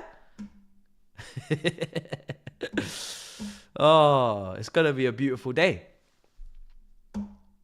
Oh, dearie me. We were meant to have Alisson. In another life, we were meant to have Alisson at our football club. Alisson. Small margins in this game, guys. Small margins in this sport. In another life, we were meant to have Alisson as our goalkeeper these last 10 years. Alisson! Not 10 years, but 5-6 years. Oh, it's a disgrace. It's an absolute disgrace. It still hurts me, I don't think I'll ever forget it. The only reason we didn't get Alisson, because it ain't money. We all know we got more bread than Liverpool. Always have, always will. London, it's a very attractive place to live. We were winning leagues. Liverpool weren't. There's no reason why we shouldn't have got Alisson. The only reason we didn't is because we didn't go first seriously and get him. Because we were still pissing about with Courtois. Oh, are you staying? Are you going? If we had just got rid of his clot, if we had just sacked him off and got Alisson, bro, he would have been here. The only reason he might have rejected us in the end is because he already had the agreement with Liverpool, or maybe it was like Caicedo, Lavia, they had their loyalties to us, and then Liverpool tried to come in late. No. Pre-agreement, respect. But if we had gone in early, no problem. We would have had him. Money I can't believe. We always pay more wages than Liverpool back then. More money for Roma. More players to swap. Come on, man. We just did a deal. Did we not? I swear we sold them. Did we not sell them Salah? Or we sold him to Florentino? Anyway, we got history, man. Their only history of you is Aquilani. Little 20 million for the Italian midfielder that flopped. We got history. Roma. Come on, man. We're like brothers. Tammy. It's crazy, man. Crazy. What's going on here? We effed up. Rudiger. You know what I mean? Yeah, man. 100%. Hella history. Let's see. How am I still thinking about Alisson? Move on. It's pretty easy for me to think about Alisson because we still don't have a top goalkeeper. We haven't had a world-class goalkeeper since Courtois. It's very easy for me to still be thinking about Alisson. Very easy. Since Courtois, we have not had a world-class keeper, and Liverpool have had the best keeper in the league the entire time, Alisson. So it's very easy, actually. It's actually very easy. In fact, you're lucky I don't bring him up more often. You're lucky. Mendy doesn't get to be world class because he did one season, brother. Nah. Come on, let's not be silly. You can't have one season of world class and then the next season man's passing it out to Benzema and doing all types of foolishness, and then the next move you go is Saudi. Come on, man. I liked him though. Humble beginnings and that. Yeah, I respect the CV. I respect the journey. Very relatable stuff, but brother, world class. Let's be serious. Let's not be silly. No disrespect. It's just not world class. Not disrespect in the slightest. Just not world class. Not world class. No, I'm not taking Callagher, and it's only out of pride. Purely out of pride, I'm not taking him. I'm not taking your backup keeper out of pure pride. Is he better than our keeper? Probably. Yeah, he is. All right, I said it. Yeah, your backup keeper and your keeper that you bought that's out on loan to Valencia is also better. Yes. But it doesn't mean I'm gonna do business. Nah, I'm not gonna do that. Because now we're saying that we are your bitch. Yeah, we're saying that we're your bitch, and we're not here to do that. Nah. We're not doing that. We're not doing that.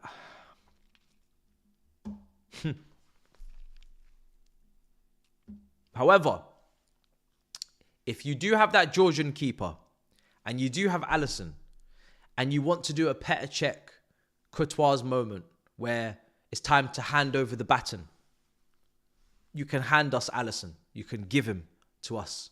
We will take him. Okay? We will take him off you. No problem.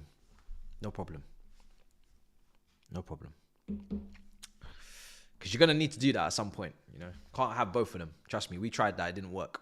It works one season until one of them keepers realize they're not starting. And then you don't rotate keepers. So you better figure out who you want and give us the other one.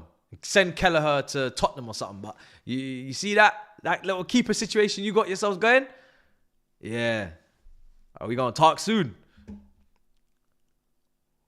We're going to talk soon.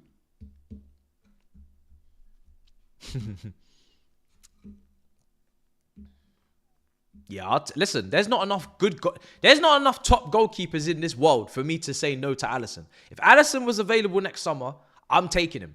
He might be past his best, some people will say. I don't know, because he's been injured. But I'm not giving a shit. I'm taking him. And I'll see him over the next couple of years and then judge it then. It's not like there's bare top keepers. Nah. Keeper, there ain't loads of top keepers. So I'm taking that one. 100%. I'm taking him. No doubt about it. But he wouldn't come to us anyway. If he leaves Liverpool, he's gonna go to like Brazil, or he'll go to, I don't know, he'll go somewhere else. He ain't coming to us.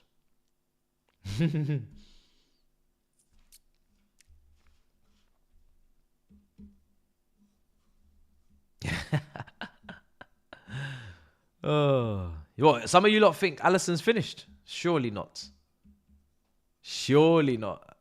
Why on earth would you think that? What did he do for you to say that he's finished? Get injured. Brother hasn't even been playing. Remember, goalkeepers go into their late 30s, you know. They go to old. He ain't gonna lose his passing ability, and that's something that we need. So that's one thing. He's just a bit injury prone. If he's injury prone, no. I'll still entertain it, I'll be real. I'll still entertain it.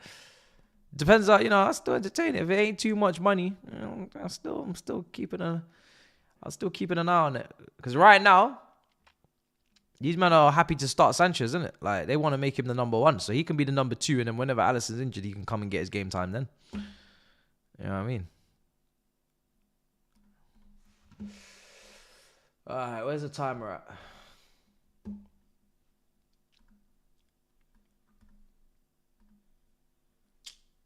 When we kicking off? Oh, the players are on the pitch. The players are on the pitch, ladies and gentlemen. Players are on the pitch. So we are almost ready to kick off.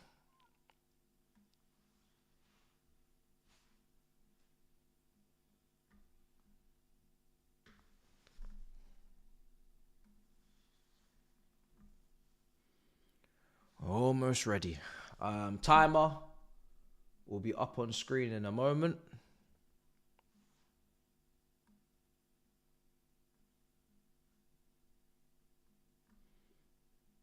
Just lock in.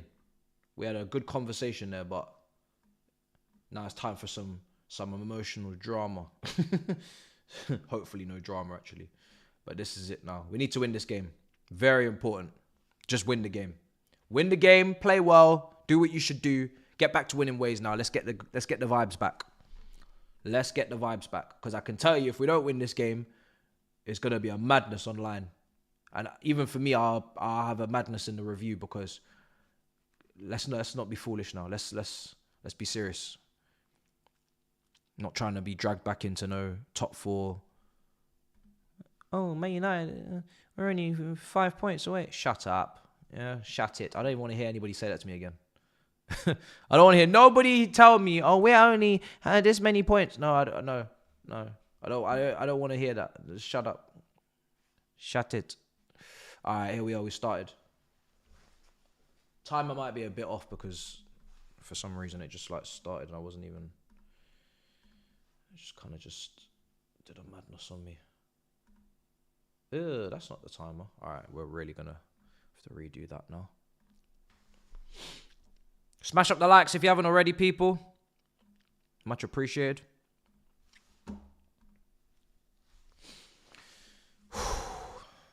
Right. What are we cooking? Timer will be on screen in just a moment. Just a moment.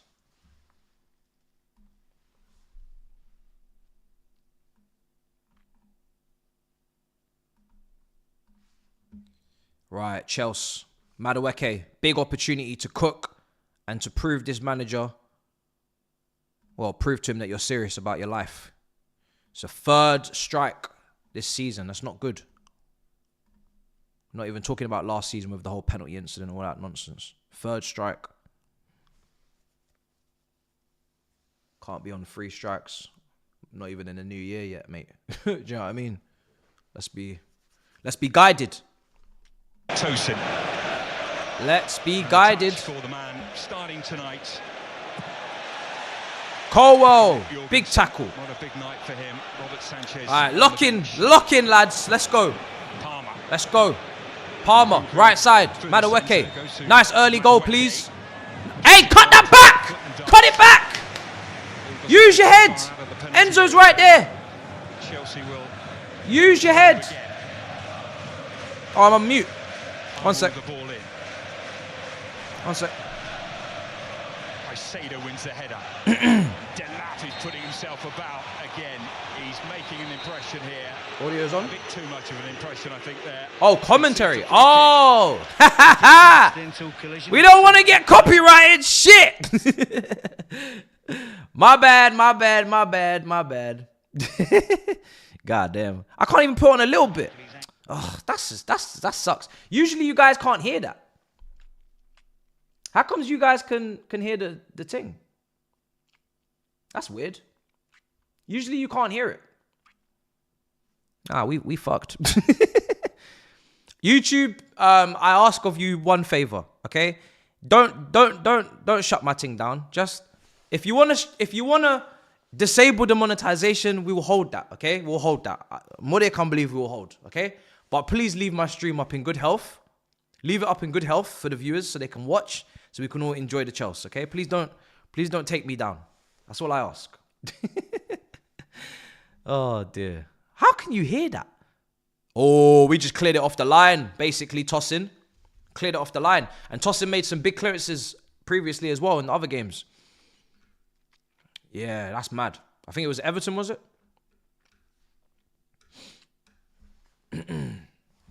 Bruh, that usually, yeah, when I play that, it just comes up here. It don't come up for you lot. I don't know how you man hearing that. It's crazy. Anyway. Oh, wait. Is it because it... Nah, it's not. I don't know why. Go on, Palmer. I don't need it anyway. Palmer. Jackson. Oh, sorry, not Jackson. Nkuku. My bad. Win that. Win it. Oh, the counter press. They're out the press. They're out the press. They're out the press. They're out the press. Oh. man saw audio and was like, sorry, 1 second. You can't hear me? Cool, no problem. Little did I know. Little did I know. Oh, dear. Little did I know. Man was checking his mic.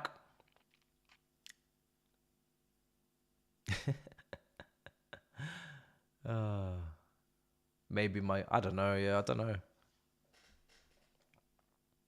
I don't know.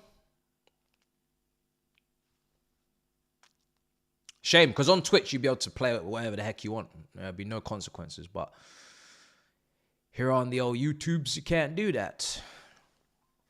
Here's Colwell. That's risky, and it hasn't worked. Handball. Thank you very much. Let's go, boys. Let's go. No fake scores or you'll be blocked.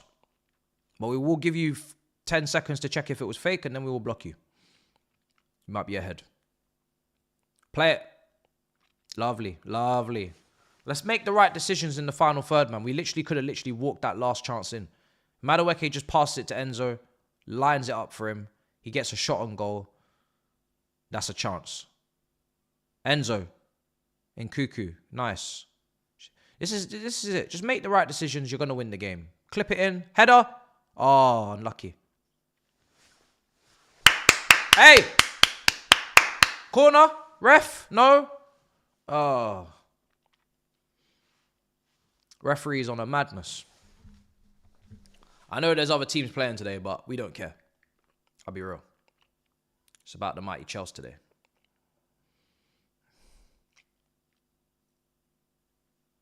I think it's only Man United and Villa.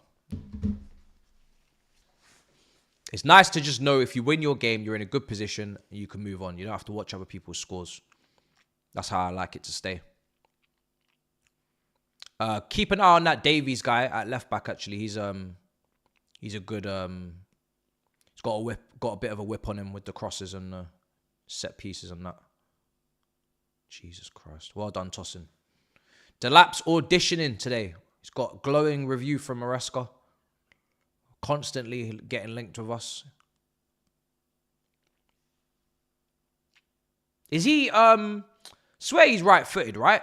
So, actually, no. I thought he was left-footed, but then people are saying no, he's right-footed. Delap. So is he someone that can shoot with both feet? Because I don't know why I thought he was left-footed. Maybe I'm bugging.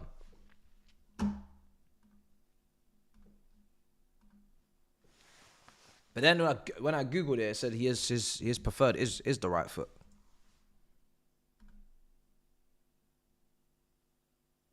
Best way to see is his brace that he bagged. See, that's what I'm saying. He bagged it on his left foot there against Villa. I swear he's banging these goals in with his left foot. We're in possession at the moment. So if this brother's both footed, that's a big change.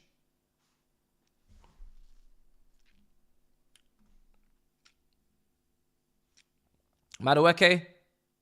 Oh, that touch. Yeah, I know it doesn't mean he's left-footed, but I'm just saying, like, the way that he hit it. The way that he hit it was like, yo, that doesn't look like your weaker foot to me. Unless he's comfortable on both. But yeah, Madueke's just gone out of play. Then Delap squaring up, bang. Look, both the goals against Villa on the left foot. That's 2 out of 6 goals this season. And I ain't even gone through the rest of them. So, that's why I was thinking he's left-footed. That's why I said it in my preview. And then people started saying, oh, it's right foot. And I'm like, what? I'm like, I swear the goals I've been watching has been left-footed. So, but anyway, if he's both, then we will be there.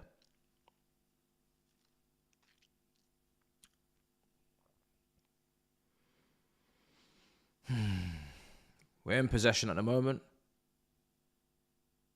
He's right-footed. All right, well then, he shoots very well with his left. That's what I will say that. It would seem. I remember when he smashed up that Carlos brother for Villa. I could have swore that was left-footed, and it was. I'll have to go through his goals and see what was left, what was right, what was headed.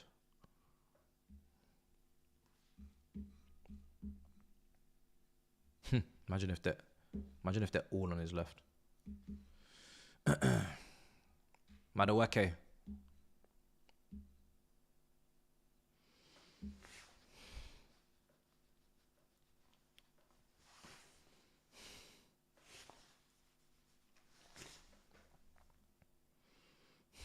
Nkuku pressing up. Bit better so far, but it is only first 10 minutes, so. They've gone through us very easy, man. Look, Disasi. Oh! What the fuck?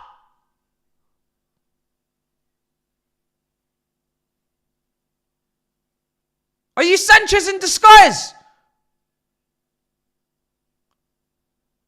Look at how easy they cut through a whole team.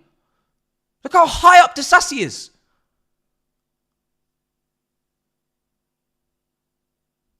Look, Davies. What did I just say about Davies? I literally just said it 2 minutes ago. I said, watch that Davies brother at left back.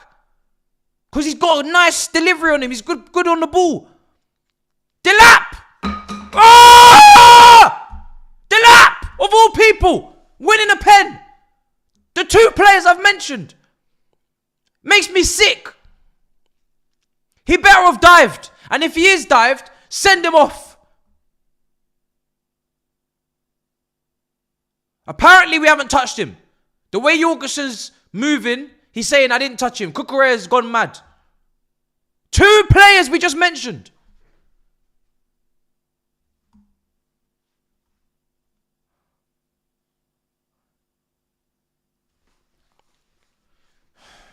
Is that a penalty or not? It is, because he's putting the ball down. Oh, my God.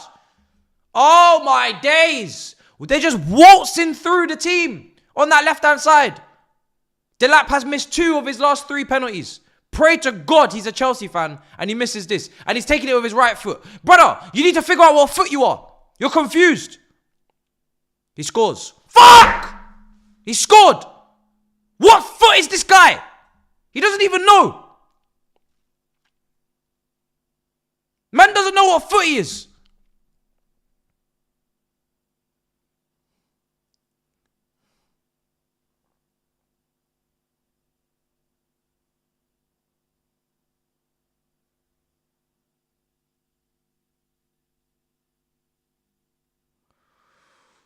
How can you miss most of your penalties before that one and then you're lashing that one in the bottom corner like as if your life depends on it?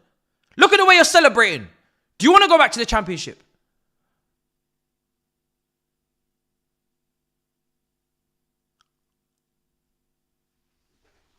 I've seen the replay.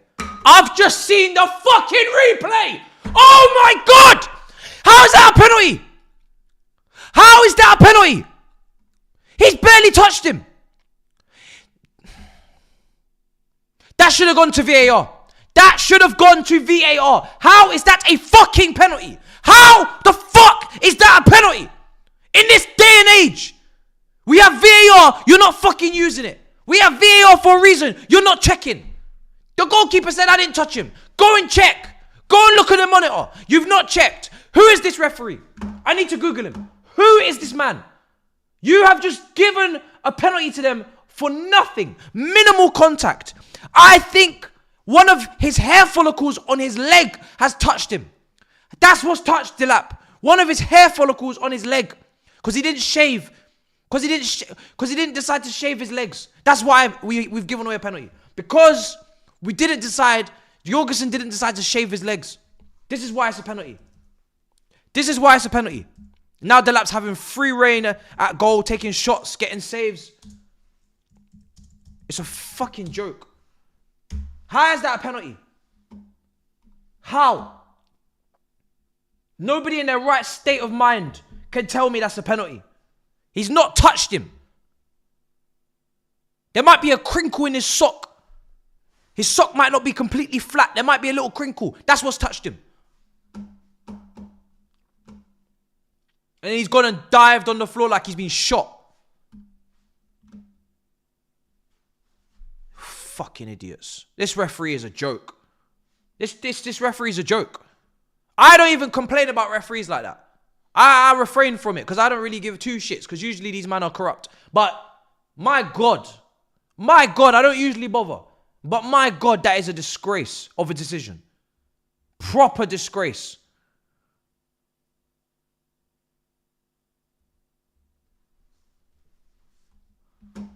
Oh my days.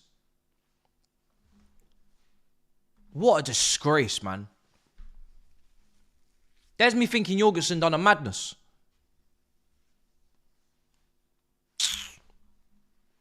I should leave the scoreline at 0-0 because that's what the score is. That's what the score should be. I should leave it at 0-0. I should actually leave it. That's what I should have done. I should leave it at 0-0.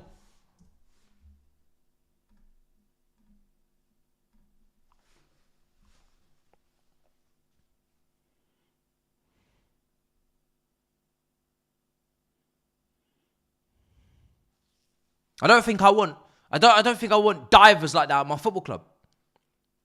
My football club is built on integrity. On honesty. You saw it from Pedro Neto at the weekend, yeah? I don't think I want no divers at my football club. I'll be real. Integrity, decency, honesty. This is the only policy. I don't think I want this guy at my club. If he's going to be cheating like that.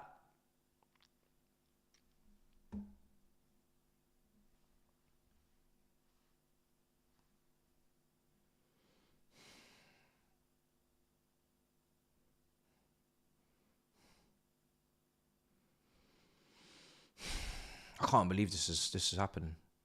15 minutes here at fucking Portman Road or wherever the heck it is. Portman. Some Australian city stadium thing.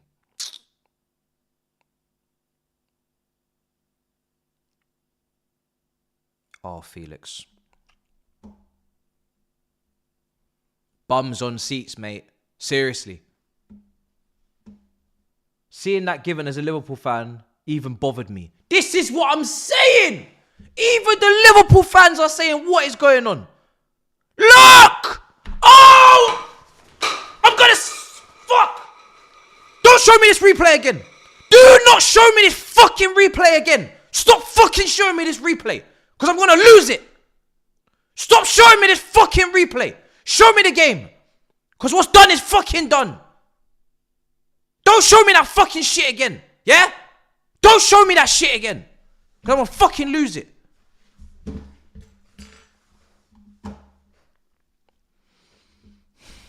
That ain't no penalty. That is not no penalty. Crazy.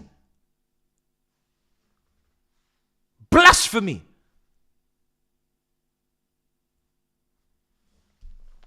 That man should be on a yellow card.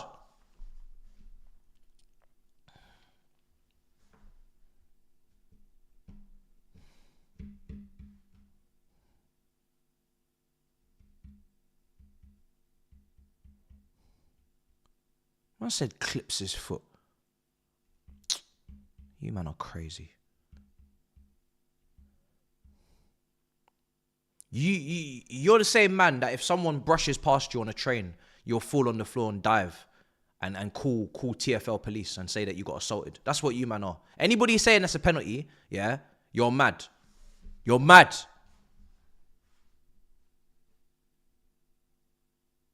You're cracked in the head. You're cracked in the skull. Talking about penalty.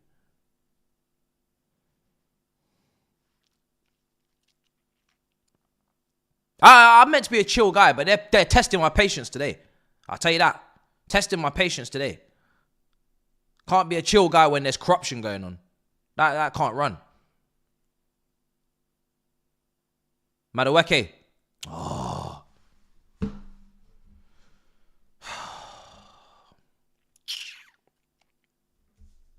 Pure and utter robbery, man. What, Newcastle winning already? Jesus Christ, you must be lying. It's only been 5 minutes over there. Yeah, you're not lying. Lord heavens. Let me not even pay no mind because I'm in the trenches over here at Portman Road.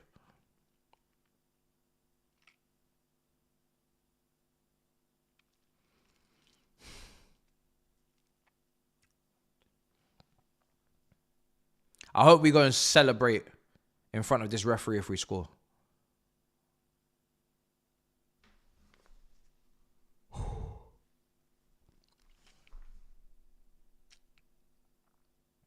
Felix.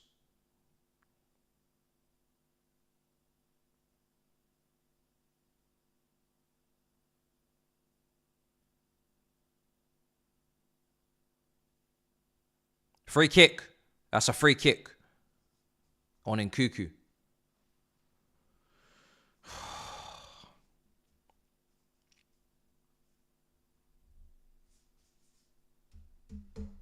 Shocking.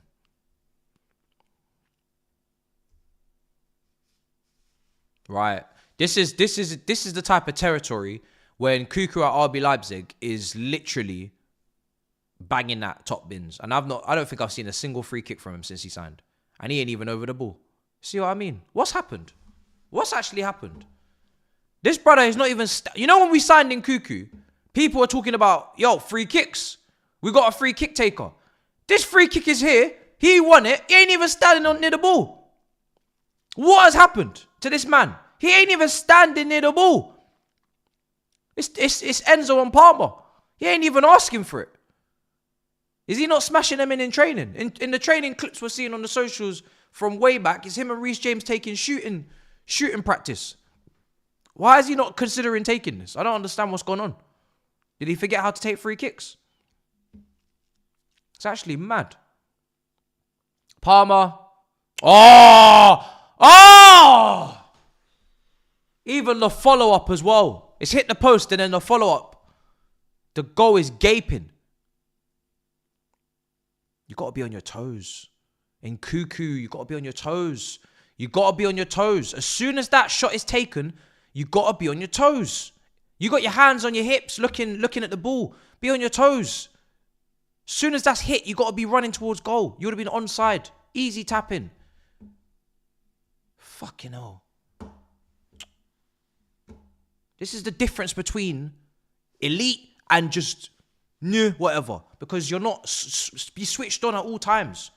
Literally awake. You'll tap that in. Be alert. You won't be offside. The ball was kicked. You know what I mean? Be there.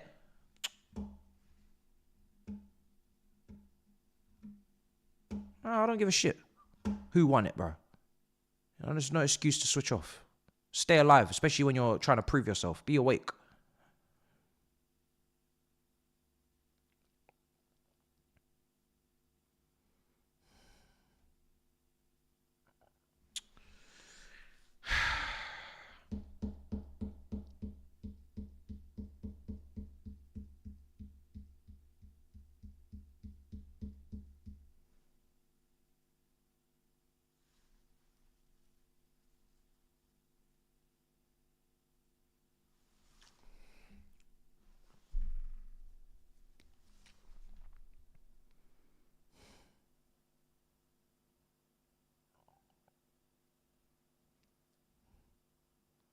Here's the sassy.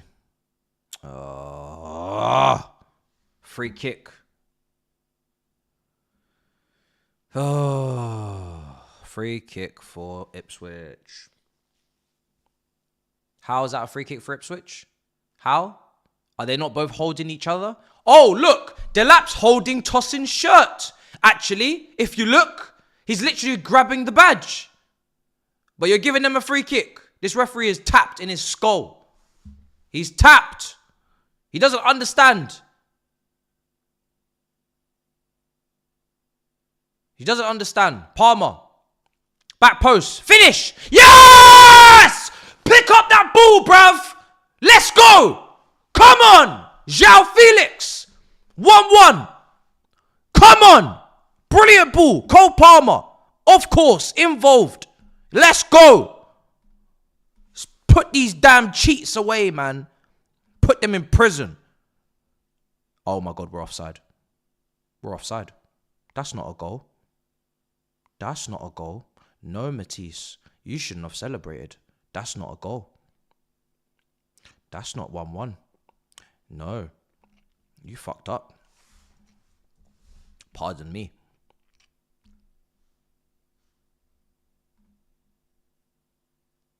That's offside. I'm very good at spotting offsides because I can just see it. Lines there. I should be a linesman. I would have made this decision by now. I'm not good at seeing long distances though. So I need actually I do need the replays to be fair. We should be cheating and getting this goal anyway. Fuck them, man. They cheated to get their goal. Give us this goal on a technicality. Give us the goal on a technicality. Because they're cheating to get their goal. Why can't we cheat to get ours? What's the difference?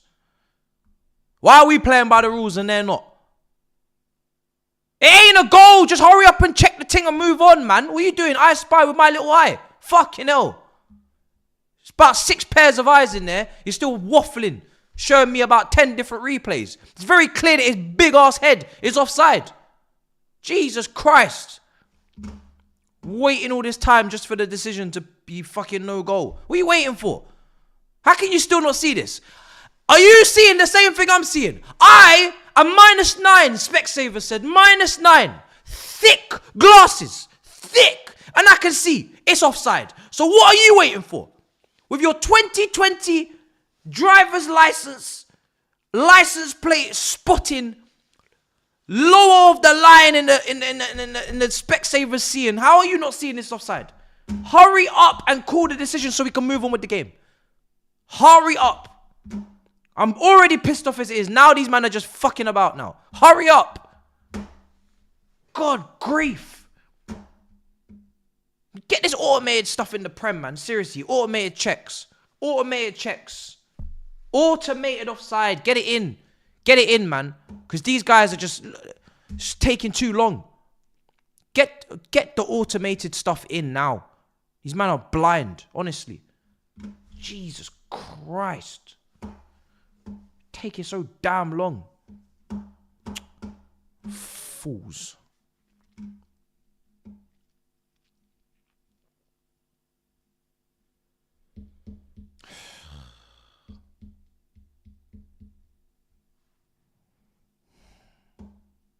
Taking our momentum. That's what they're doing. People are saying chill. No, you're messing up our momentum. We're attacking. We're creating opportunities. Hurry up and get the game going so we can go again.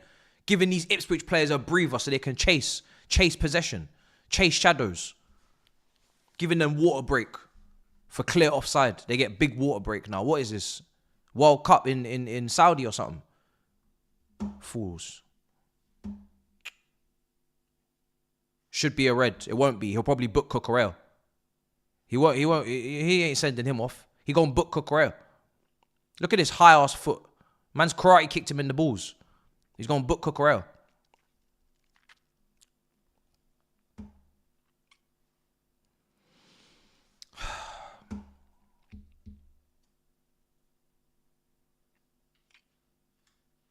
High foot, karate kick. Man thinks he's Jaden Smith.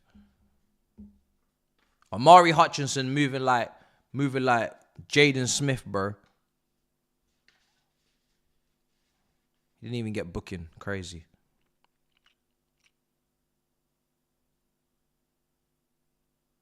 No booking, nothing.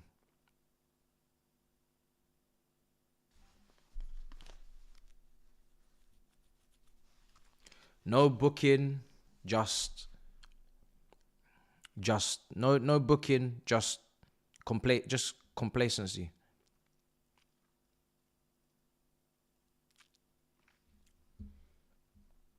Game's rigged. We need to check Bet365, check Paddy Power, check Ladbrokes, William Hill, check all these ones.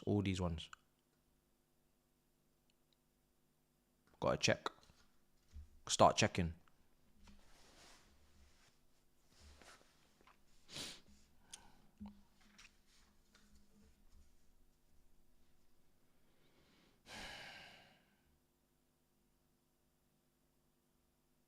No, I don't let the fake scores slide. The mods are meant to be banning them.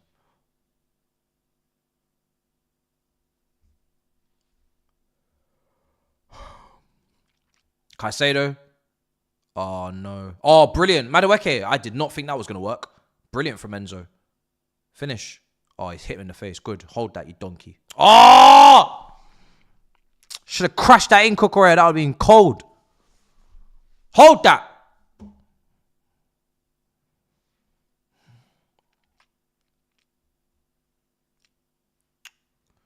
Oh, man. That pass was crazy. Bro, that defender was dazed. Didn't know which way to go. Felix just lock it off it. He just smashed it at his head.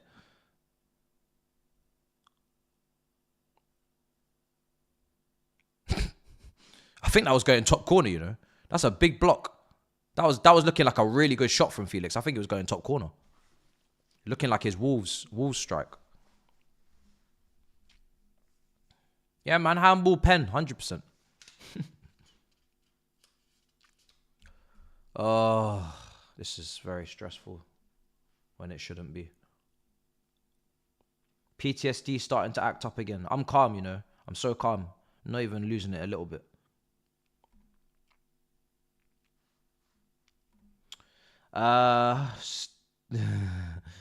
West London, Steve Urkel.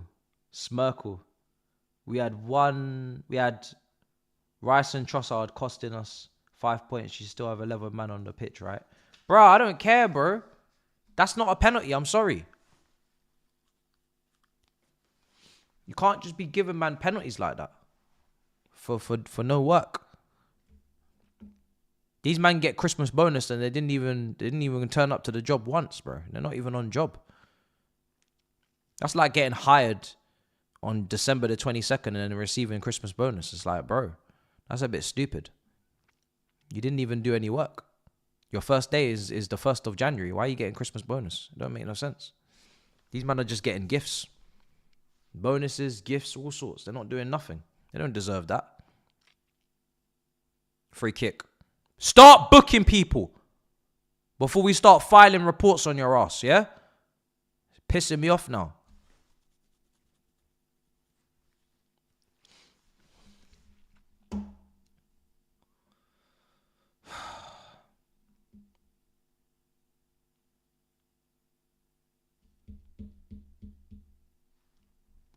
I need someone to crash in this free kick, man, because it's 30 minutes gone now. Look at these, man. Got mathematics on their shirt. Addition, subtraction, division, multiplication, all sorts of foolishness.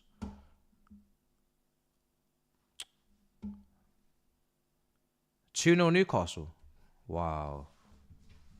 When you're bad, eh? When you're bad, you're bad. Jesus. When you're bad, you're bad. Palmer, that's not great. Not a great delivery. Oh, great Jesus Christ.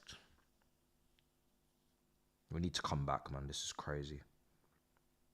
I need a goal before half-time minimum. This is not good enough. Mainly because we've been cheated and robbed, but even still, we need to be getting ourselves a goal.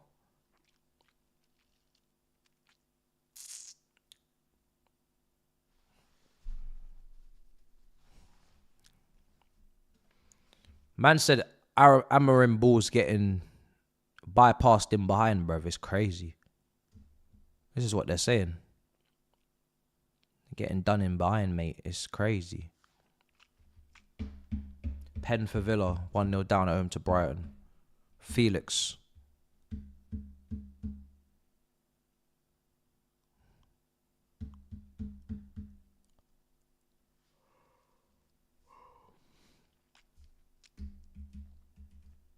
I wish there was a possibility that you could be relegated, but you won't be. You know, that's the only thing that sours my mood, is that you can't even be relegated being this shit. Like you're gonna be fine. You know, you can't be relegated. It's a shame that there wasn't 20 teams that were properly competitive, that we could actually have a conversation about you being relegated, because that would be brilliant. It's like me saying we're in a title race. We're not. You're not in a relegation battle because you're not going to be battling. You're not going to get relegated, so there's no battle. Do you know what I mean? It's just a shame. That's the only thing.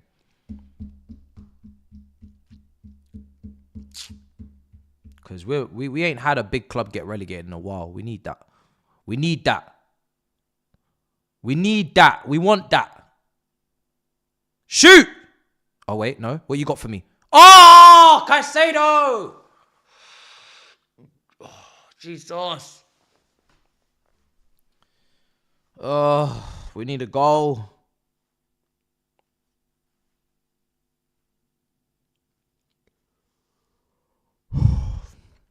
Don't let Forest move from us, you know.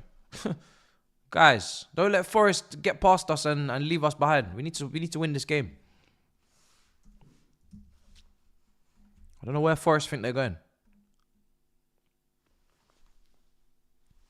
In all honesty, I don't really know where they think they're going with their 5 wins in the last 5. Where do Forest think they're actually going? Seriously. Where do they think they're going? That's what I want to know.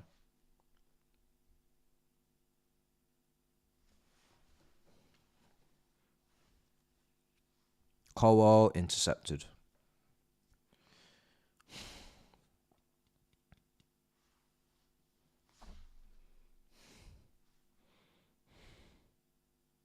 Here's Nkuku. You lose a game like this and yeah, you really are focusing on top 4 and nothing else in this league. Got to really walk before you can run. Shot saved. Felix. That's why you clear objective 1 first before you talk about 2 and 3. Huh? Clear objective 1 first because the Premier League.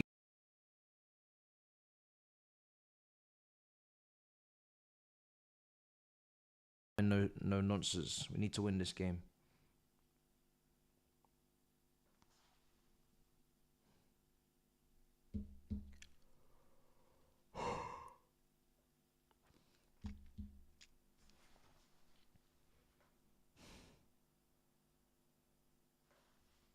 He's got to put more power on that shot, but at least he looks threatening.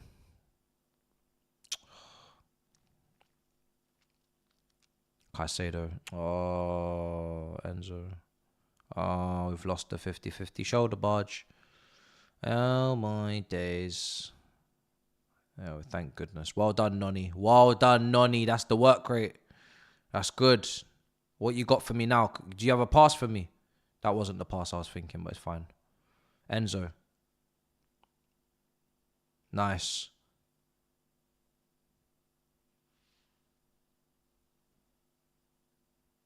My camera froze. Oh, for goodness sake. I'm already having a bad enough day as it is. Look at my little clapped face, bro. Frozen up. 1 second, people. We're back. Can the world just, honestly, everybody, can we just win this game? Because everything is fucking up. Yeah? Everything's going left. I'm getting robbed, getting cheated.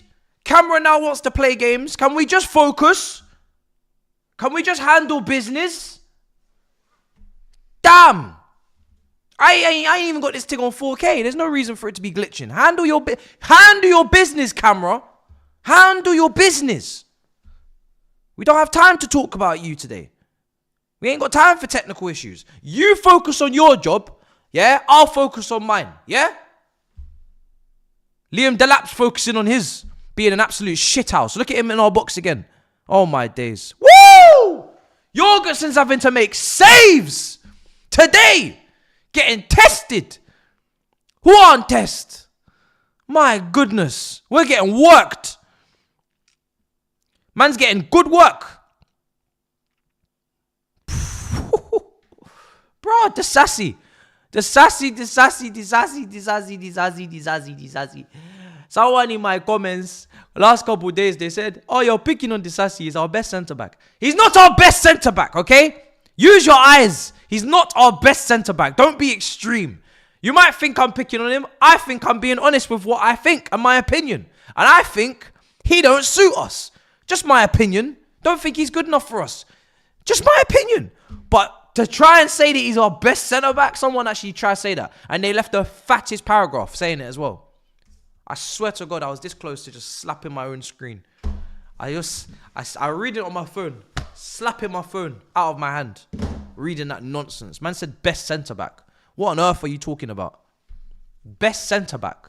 I'm all up for debate and conversation and opinions, but when you're saying shit like that, I have to start thinking that you might be a rival fan trying to pose as a Chelsea fan just to try and derail my club's future. That's the kind of thinking I'm having to have there.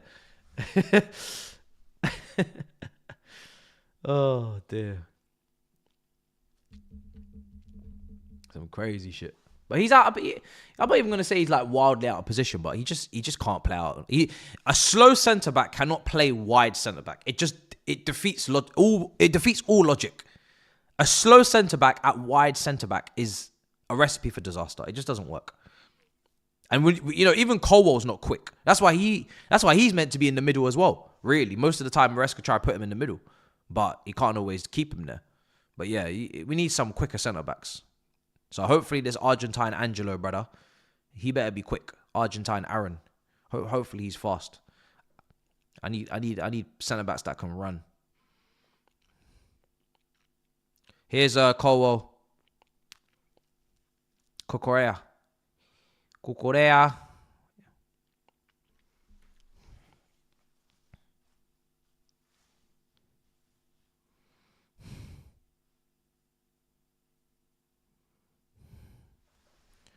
Pass. Pass.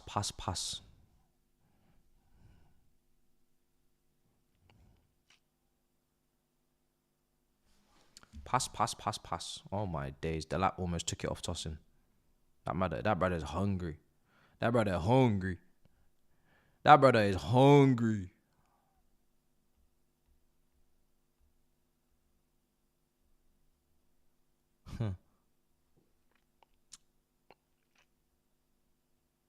Cucurella. Go on, finish! Oh! Come on! Oh my days. I can't take it anymore.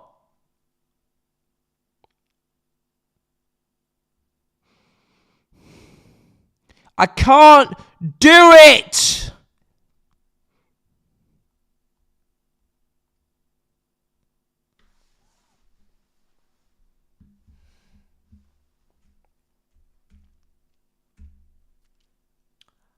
I don't need to say any more about Nkunku up front. I don't need to say anything else. I've said enough.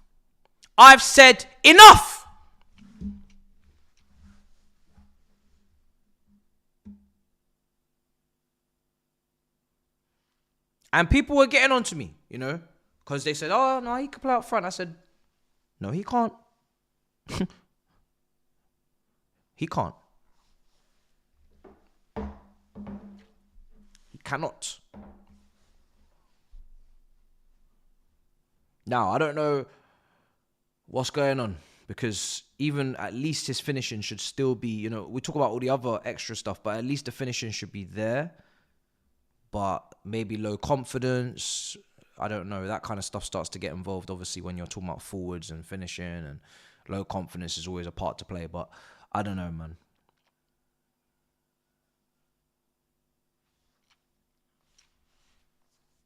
This is why I would rather have Gu up there. And it's not even because Gu's like mad clinical. It's just a striker playing in a striker position would be nice. And even a false nine. You got players like Palmer who played false nine. I'm not saying to do it because obviously that's wild right now considering the season he's having. But Palmer's even played false nine better than this. Palmer's had better performances up front in Premier League level than Nkunku. He should even be below him. I would even say that you could say Palmer should be ahead of Nkunku in the pecking order to play as a false nine. Because Nkunku's not even staying in the box anyway. He's always drifting and dropping in. Palmer could do that role better than him. And then just, it's mad. Not advertising it as something I want to see, but played there against Arsenal at home and had a great game.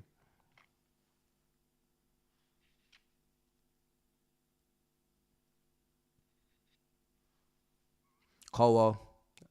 That was the big part of the lineup I didn't like. That and Disasi, and yeah, they're not doing great. Nonny, nonny, nonny, nonny, nonny. We need better. We need much more nonny.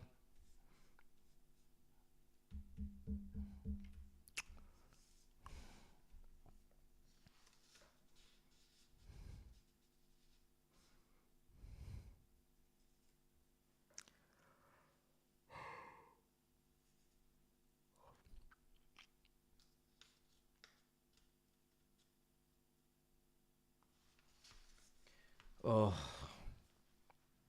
Jesus.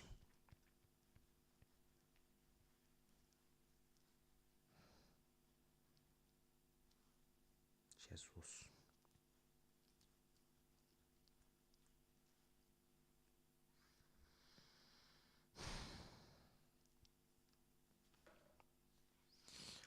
Oh.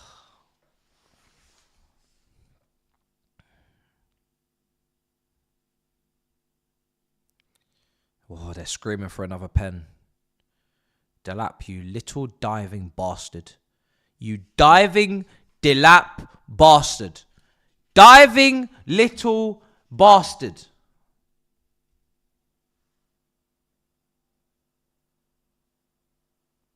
Oh, brilliant Palmer. Brilliant Palmer. Enzo. Felix. Palmer. Oh! Goodness me, Palmer and Felix. They're the only ones that look like they can get a goal for us today. Everybody else in that attack, they may as well not be there. But Palmer, Felix, these brothers are getting shots off, giving each other chances. I know one of them was off. That's saved onto the crossbar. Oh, my days. Oh. Keeper's having a worldie. Keeper decided today. Today I'm going to be prime Buffon. Today, I feel like Buffon. That's what he said when he woke up this morning. Today, I feel like Buffon. Today, I feel like Manuel Neuer. Today, I am Phil Petr Cech today. Today, I feel Schmeichel. That's what he said when he woke up. Delap is causing us a lot of problems. I might be missing a training session at Old Trafford, and I'm very, very locked in here. Don't worry about that. I don't need any extra entertainment. Believe me, more than you can believe, I'm entertained. More than you can believe. More than you can believe, I am entertained, and it's all because of Rico. All because of Rico. Rico is the reason.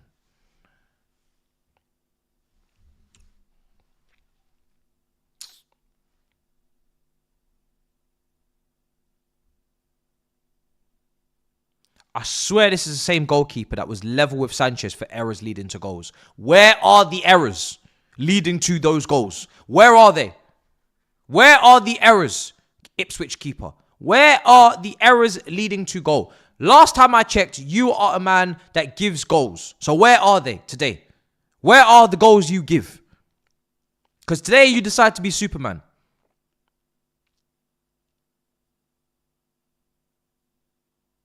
When do you plan to give on Christmas Day? Or some Christmas cheer? You know? It's the time of giving. When are you going to gift? When are you going to gift? Oh, it's the other guy. Oh, that's the other keeper. I'm getting them confused. That brother's on the bench. I knew it was an Ipswich keeper. But not that one that's starting. Oh, so this guy is just... This guy must be something else. He ain't the number 2 no more, brother. I'll tell you that. This brother's number 1 now. That little Murik brother. He's finished.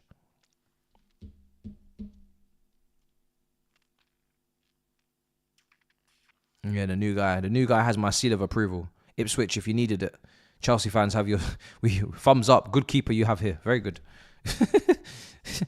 This guy's good. You should keep him. We're gonna go in half-time losing to bloody Ipswich.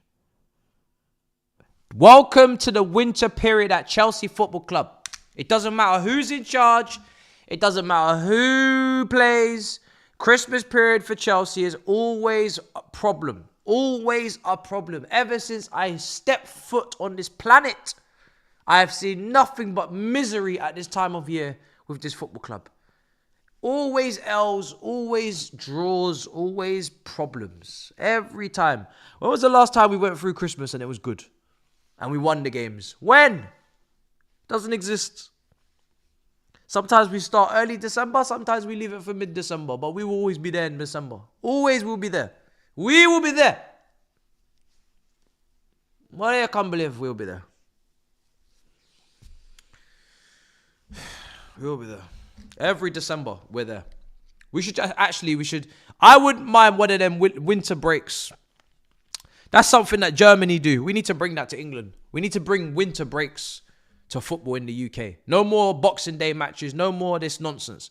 Bring me winter break. Because my football club don't know how to operate in December. They don't know how to manage themselves in this period. We need breaks. We need breaks. We need breaks. We need breaks. No manager at Chelsea has got past this period and understood how to navigate it. Always L's. Always. Lord of mercy.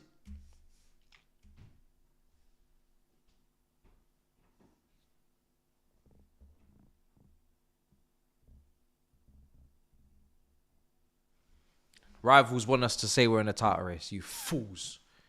You fools. You absolute nincompoops. Yeah? Title race my backside. What now?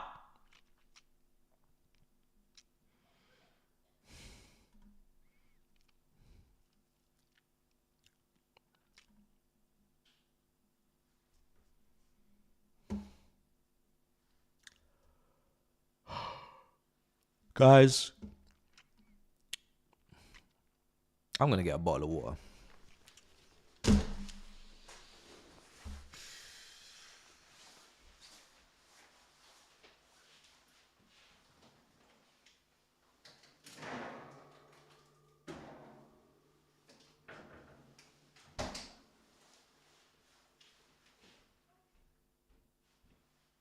It ain't even Christmas anymore. Fuck this shit.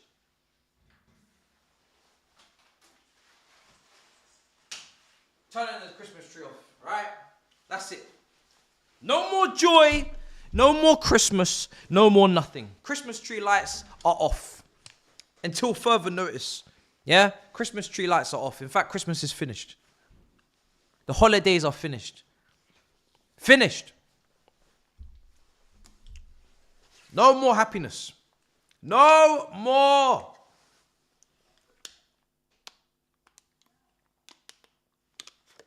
It's time to get back to business. This is a joke. I'm going to bring up the teams because we need to start looking at substitutions right now. Right now. Because I'm not going to sit here for another 15, 20 minutes watching this shite. Yeah? I'm not. And the good Lord knows I won't. He knows I won't watch this shit any longer. He knows. He knows. So we gon' oh Maresca, you are going to be proactive today. Today is the day you are going to be proactive. You got more than you can believe enough attacking options on that bench. More than you can believe. You got wingers, you got strikers. You take your pick. You can even go 2 up front if you want. I don't give a damn. I don't give a rat's bollocks. But we are going to make some substitutions today. More than you can believe. And the first substitution, I'm even thinking 2. But that striker position needs switching right now. Right now. Because it ain't working. Again, it ain't working. So I don't really care who you bring on. But you going to bring someone on. That right wing position, Madueke, you're towing a thin line, brother. Towing a thin line. You're walking on a tightrope right now. Because you already had a bit of an incident over the last week. Now you're stinking up the place too. The only attackers right now that look like they can make something happen or combine and connect and get shots and work the keeper is Palmer and Felix. We've got 2 players playing against 2 other players. Got Madueke and Nkuku are playing against Felix and Palmer. They're playing against them. They're playing against them. They're playing against them. It's like you don't want us to win. It's like you don't want us to succeed in life. You're playing against us. So either you need to put a Chelsea shirt on in the second half or come off the pitch. Because we can't be out here playing against 14 man. We've got 11 Ipswich players. Now I've counted 2 attackers that are playing against us. I've got the referee. We're away from home, so we got the home crowd. That's 14. Because I'm going to count the crowd as one person. But really, that's thousands of man. And then, maybe I'll get to the Sassy and all these other men later. But it's crazy. It's 14 versus like 9 man right now. 8 man. It's crazy. This is mad. The Sassy is... Listen. How many years did he sign? How long is his contract? Lawrence Stewart, accept the L. Accept the L. Just accept it. Even in the Conference League, there were moments where he's getting nutmegged or skinned. Please, don't be deceived. We cannot rely upon this man. We cannot. It's not even like he's young. If he was a young defender, like Colwell and these other guys, I could say with age, he will be graceful. With age, he will mature. With age, he will drop his bad habits. He's 26. He's 26 years of age. And he turns 27 in March. Does that look like a defender in his prime to you? Does that look like a leader at that age to you? Someone that can be dependable, relied upon? Brother, love and guidance. I absolutely love your personality. That's all I will say. Your personality is top. But it's done. It's done. We need to look for a new home for you in the next 6 months. Yeah? The next 6 months, we will find a new home for you. When is your contract expiring? Because it might be in a bit of bother. Can't be out here playing this way with these type of centre-backs. I've said it. This brother is a David Moyes type centre-back. David Moyes type centre-back. That's what it is. 2029? 2029? Contractually obliged to be here until 2029? Is that real?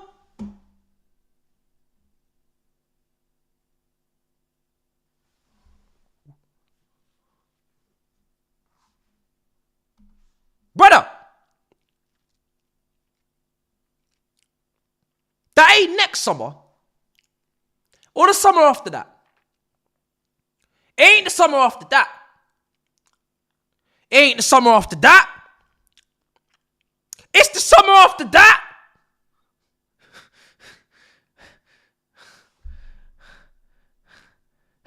Guys, can we... Centre-back is a very simple position. I need you to head the ball. I need you to be positionally aware. I need you to have some sort of pace because my team is dominating. I need you to be good on the ball. I don't need you to be clunky. I don't need you to be clumsy. I don't need you to be slow. Leadership traits would be nice at 27. Leadership traits would be very nice. But you can't lead if you can't even follow. So cut your losses, keep it stepping. Because I'm in a ruthless mood and I'm not here for this, but it was my signing and, I said it's not going to work. It's not going to work. Said it already, it's not going to work. If you can't be trusted in the middle, which is the only position you could play in with your aerial dominance and lack of pace, and the manager has said, no, I'm not putting you there, then bye-bye. You cannot play on the wide position. You cannot.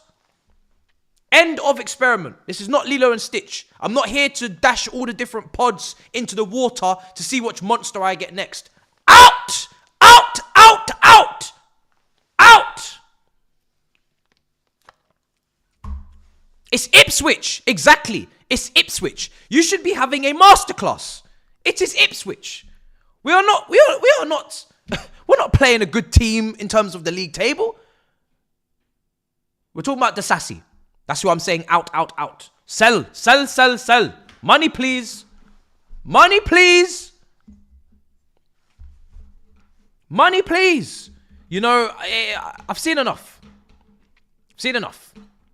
You're not even giving me that ball playing ability either. So let's just keep it moving. So that's that. Simple. Very simple. That wasn't a penalty. I've watched it again. I don't really want to watch it again, but I've watched it again. It's not a penalty. I'm sorry. If you think it's a penalty, maybe you want to play a different sport where there's no contact. A hair follicle may have touched the lap. A hair follicle may be part of a bit of loose cotton from the sock. You know, sometimes you get a bit of cotton that's just dangling out of the initial structure. That might have touched the lap. I am not saying it was no contact. Like I said, hair follicles, cotton. These are the things that could have touched the lap. But it's not a pen. It's a dive. And I hope we appeal the decision and we can go back in time and they can not get that penalty. I hope we can come away from this game. If we lose 1-0, we appeal, we get the 0-0. I'm being dead serious. We appeal the decision, we get the 0-0. We get the 1 point, we move. Because that's it. That's all there is to it. It's not a penalty. So that was corruption. That was some corruption, you know? That was some corruption there. A little bit. But the rest of it, like I said, the attackers, Madueke, Nkuku. For me, I'm taking off Nkuku right now. I'm tired of this striker Nkuku shit. It's boring. We could have had a goal based upon being alert, which is actually what Gu can give. He is alert. This brother must drink Red Bull from Jamie Vardy or Monster can, or he must take, I don't know, something. But brother is alert. Brother is awake and alive and ready to go. So at least give me that. Because in the midst of chaos, especially against a team like this, you will get chances. As long as you're alive and alert, you can follow in shots. You can anticipate ricochets or anticipate something. If a free kick's taken, it's gone past the wall, I'm not offside, I should probably anticipate that this could be saved, it could be palmed out to me. This could hit the post, it could be palmed out to me. I know, let me be on my toes, because you should never be flat-footed in the box. Ever. If you're a striker.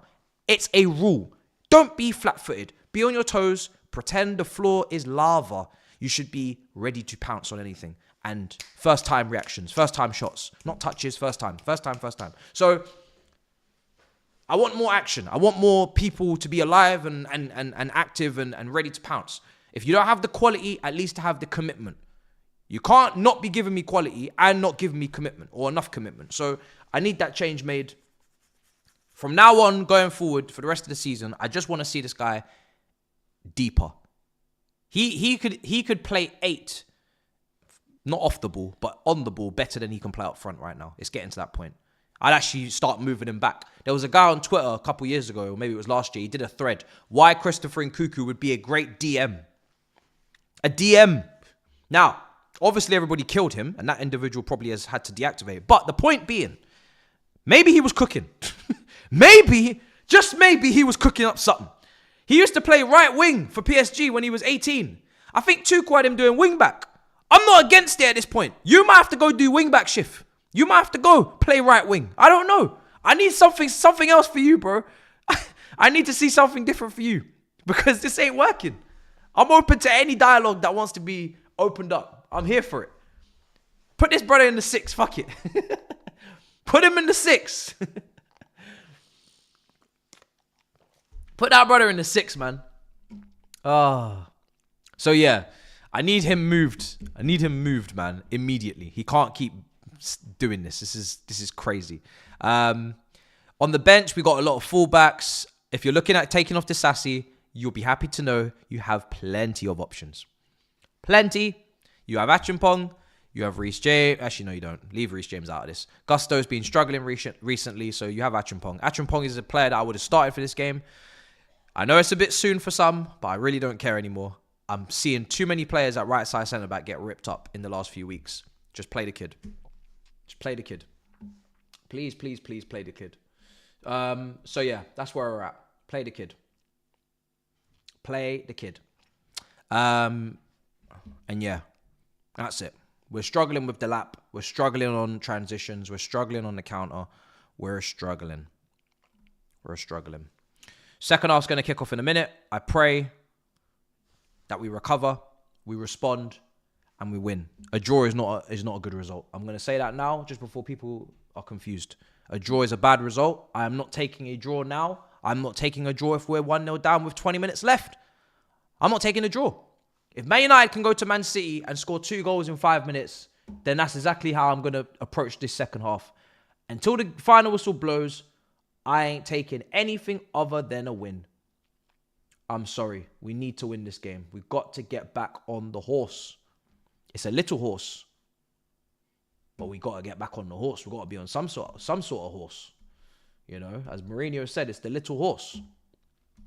But right now, we don't even want to go horse riding. And as I told you guys, you know, this club have not achieved 80 plus points since Conte in 2017.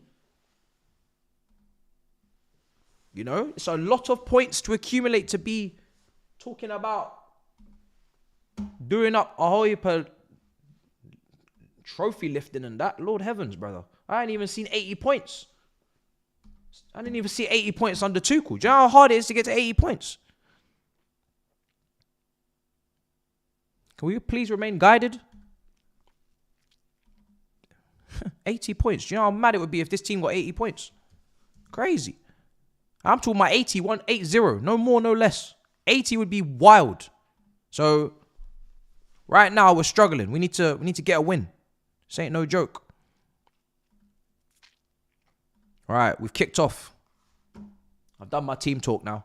I'm going to go through super chats, but I've done my team talk. Hopefully they heard. Bring out the Monday cider. I don't have it, to be honest. The whole fridge has got water in it. 2025 will drink more water. That's one of my things. Is the bottle an analogy for something else about a race? You're taking the piss. You're taking the piss, girl, honestly. You're taking the piss. That's foul. What you've just said. It's going to be a long second half, says Ty. It doesn't have to be. As long as the manager is proactive, he makes substitutions, he changes things, he's active, he's moving. There's certain things that are not working. Certain players are not playing well. Get them off this pitch. Thankfully, one of them's not Palmer. Palmer's actually looking active. I can't with Nkuku. I get him in the 10, but come on, bro. Oh, yeah, listen, bro. Listen. Nkuku's not playing well. Like, he doesn't... I don't need to see him playing. Like, he can be on the bench. I'm just saying, if he's going to play him where he's best. The manager knows he plays best in the 10. I am watching, by the way. I'll let you know if anything happens. The manager knows he's playing he's better in the 10 or better as a second striker. So that's what's making me even more annoyed. It's not a misprofiling because the manager doesn't know or the player doesn't know. Everybody knows. It's been said. So can we just stop misprofiling him? That's all I'm asking. Enzo. Oh, Felix. Oh my God, cleared off the line. Disasi. Oh, Palmer. Oh my days, blocked. So that's why it's just so frustrating. If you don't trust Gu and you're not going to use Nkuku, then I'm going to need a striker on loan in January. I'm getting to that point now. Because if Jackson gets injured, I can't be watching this for the rest of the season. That will actually start to take a bit of a risk on top 4. If Jackson was to get injured, and this is the guy we're playing up front for the rest of the season. If Jackson gets injured, nah, I'm not doing it. I'm not watching that. No, thank you. The fans demanded Felix and Nkuku. Maresca listened, brings them on, and they are rubbish. Madueke is also garbage. I don't think anybody... Well, actually, I won't speak for anybody else, but I didn't ask for Nkuku up front. I've been big on this whole Nkuku up front thing. No. These are the games where we really miss Mudryk. We don't miss Mudryk. Mudryk has not done anything for us to miss him. Please, let's not do that. We don't miss Mudryk. Mudryk has to do stuff first for us to miss him. You have to actually get a decent amount of GA in this league before we can say we miss you. There's no missing, nothing. No miss nothing. Please. These are the games where... Oh, I can't believe I nearly read that out again. The board must do whatever it takes to sign Osimhen again. We're not getting Osimhen. We need a proven target man. Jackson can be his understudy as he continues to develop. Recall Chalobah and sell Disasi, someone said. Put Jackson on same with Neto, possibly Reece James, but a whole half coming off injury, no, would be risky. And Cuckoo and Madueke have stunk up the pitch. Can't be bringing on Reece James. I'm sorry. Sadly, we can't be doing that. And Cuckoo off passenger. Xerxes got subbed off before half time. Jesus, that is crazy. Bro got hooked before half. And Cuckoo! Hey, Cuckoo! Hey, Cuckoo! Hey, Cuckoo! Hey, Cuckoo!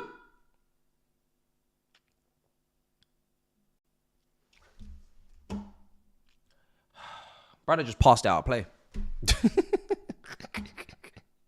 These brothers are hungover from Christmas or something, innit? Bruh, I want to know what happened now over Christmas, because clearly some big party that I didn't hear about. There must have been a big party this Christmas at Cobham. Big party. Champagne must have been popping. You know what I mean? Big party. You know what I mean? Whole heap of alcohol must have been drunk, because this is crazy. Nonny shot, saved by the keeper. Whole heap of alcohol drunk. What about bring Datro Fofana back? I'll be honest with Datro Fofana, yeah. I think he just came back from injury, so he needs to be playing in that team in Turkey or something. Just get some minutes. He ain't even been. I think he's been injured, so that's not the level I'm looking for. I'll be real. Like, if Jackson gets injured, I'm not thinking Datro Fofana's gonna be any more comforting than Gyu or what I'm watching from Nkuku. I need someone with a bit more pedigree. I'll be real. Bit more pedigree than this. Ball into the box. Maresca pulling a pep for the last 3 games. Still winning this 3-1. Just need to win the game. Initially, I wanted us to win well. I have now come to realization that is not important. And I will happily take a scumbag win of 2-1 with 2 penalties from Cole Palmer. I'll happily take that. I'll die for that right now. Big ups, Ma Titson. I don't know what that means.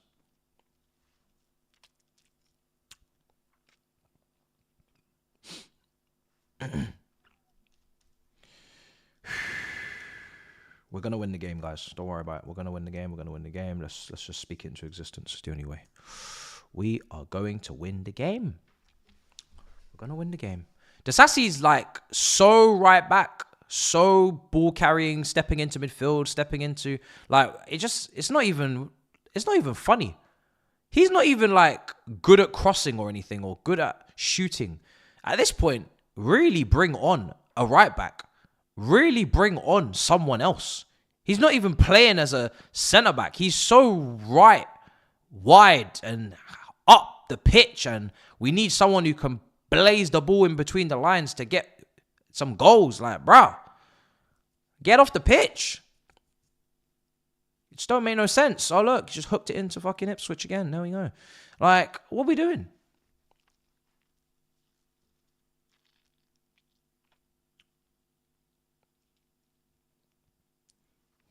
Brother, one release to Nonny doesn't mean he can pass now. That doesn't mean now the ball distribution's on point. I'm sorry. It's going to take more than one pass, bro. I need him to seriously level up in this second half.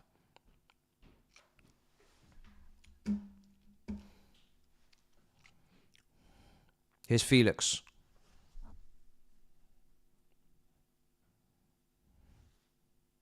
Oh, no, we're 2-0 down now. People will fucking listen.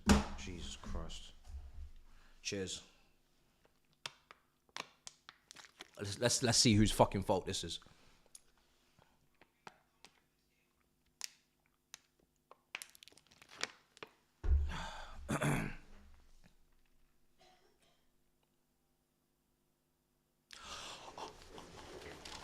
What did I just fucking say?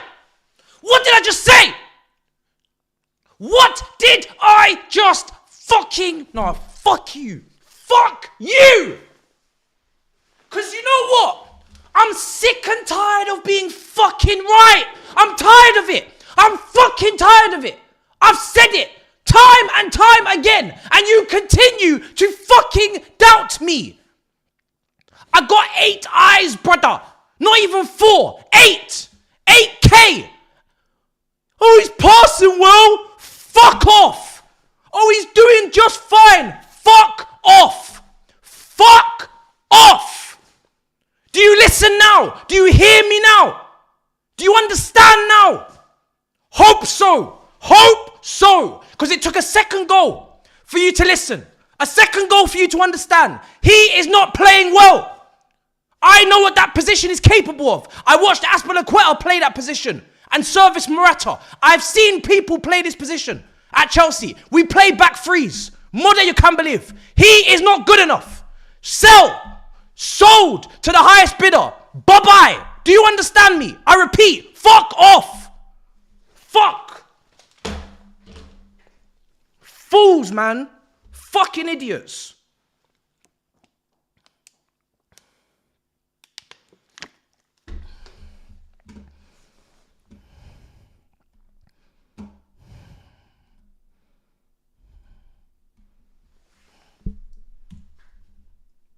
Fucking embarrassing.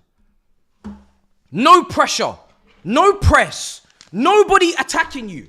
No reason to give the ball away. And you still get dispossessed. Nobody's even pressing you. This is fucking Ipswich. They got one guy up front and everybody else is behind the ball. And you're still giving the ball away. Crazy. Fuck me, man. Fuck. This will be the day I lose my head. Reactive, Maresca. 3 games on the trot. Reactive, not proactive. Substitution should have been done at half time. Half time. Not 2-0 down. Not 2-0 down. Half time.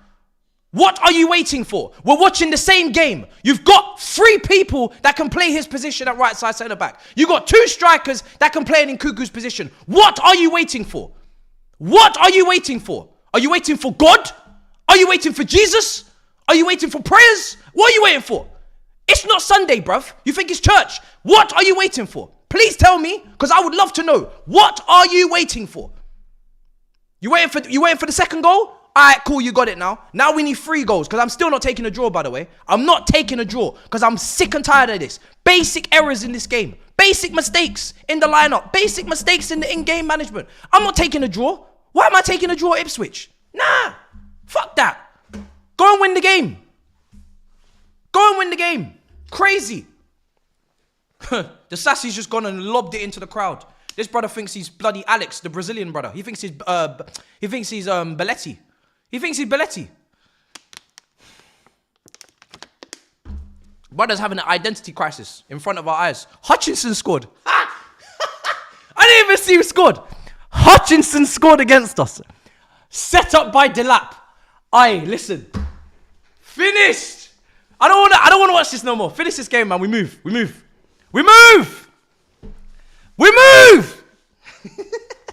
I don't want to watch this no more. We move. Hutchinson, are you stupid? Nah, man. Get out of here, man. I don't want to see this shit. Man. We done. Chalk this one off, man. We move to the next. Shit. Fucking Hutchinson. Oh my God. Delap, you've passed your audition. All right. Brother, you're through to the next round. This is X Factor. You've sung a great song today. You're through to the next round. Please, just leave the stage. Leave the stage, Liam Delap. Leave the stage. Leave the stage. All right? You're going through to judges' houses. I swear to God, you're going through to judges' houses. Leave the stage. We are all giving you 4 yeses. Get off the stage, bro. Leave. You're giving me anxiety, bro. This is ridiculous. And he's taken off Felix.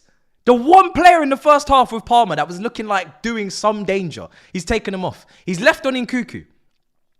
He's left on Disasi.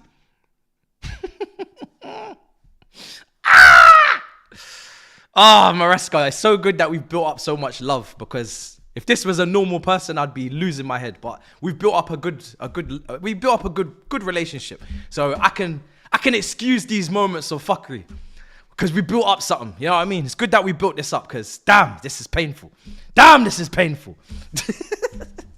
Shit. It's a good thing we built up something, man. God damn. Shit. If this was Poch. If this was Poch. Oh, Jesus. Woo! If this was Pochettino. Jesus Christ, you'd be in trouble right now. Whole heap of trouble. Look at the lap, bro. Yo, we need to...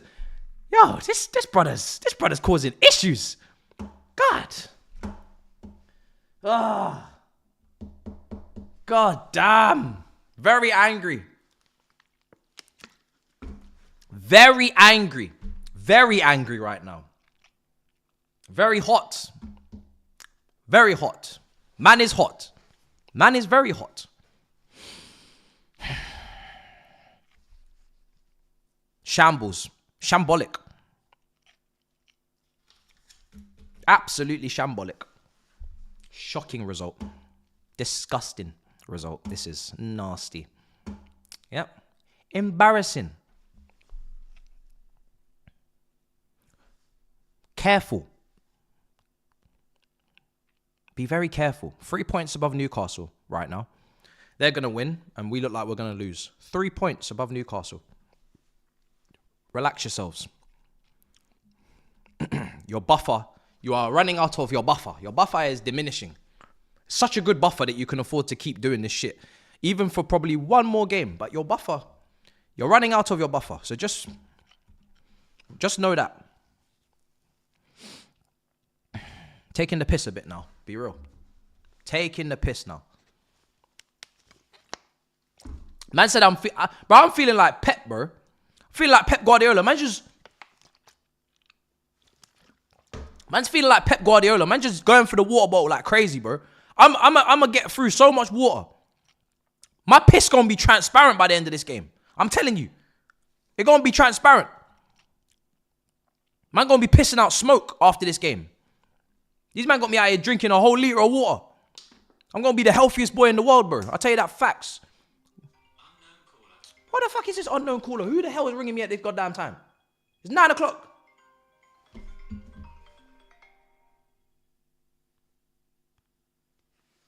Hello?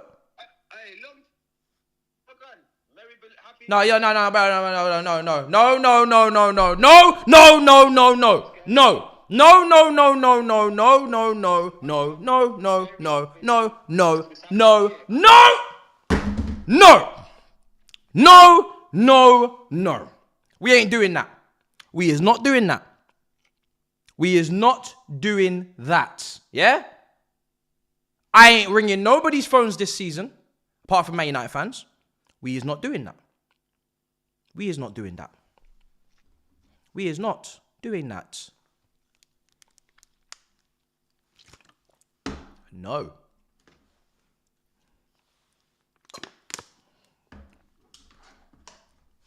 No. No. That's what we're not gonna do. I'm not getting involved in all that right now. I'm far too angry.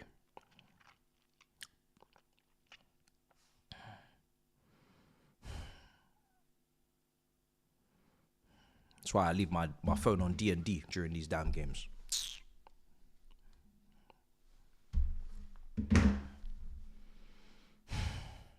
I can't believe someone said the Sassy is doing just fine. He's doing just fine. Someone said he's doing just fine before that happened.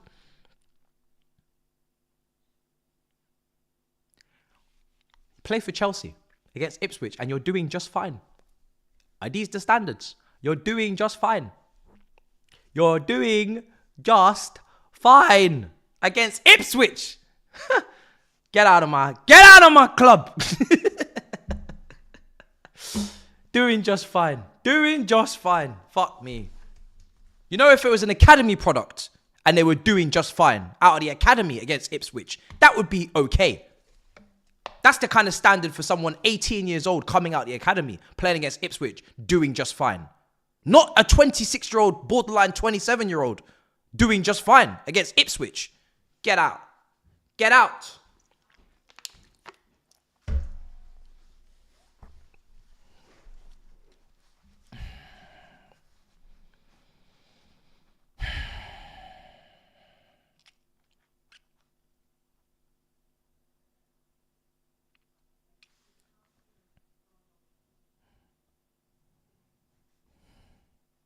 These substitutions are a joke.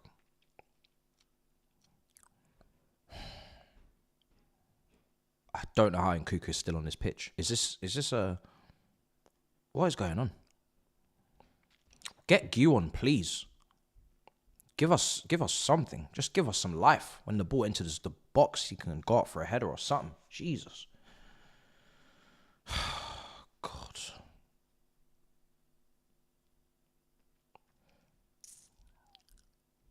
Nobody gonna ask me about title race again after this. Nobody gonna ask.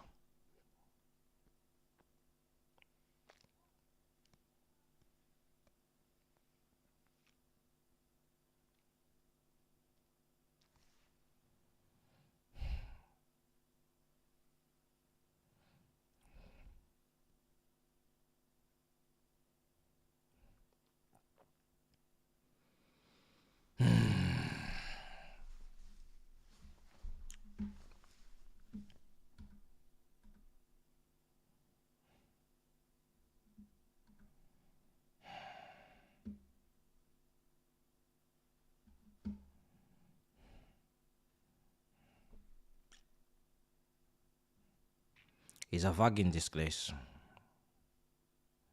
He's a fucking disgrace. He's a fucking disgrace, guys. He's a fucking disgrace. When you fucking lose, it's a fucking disgrace when you fucking lose.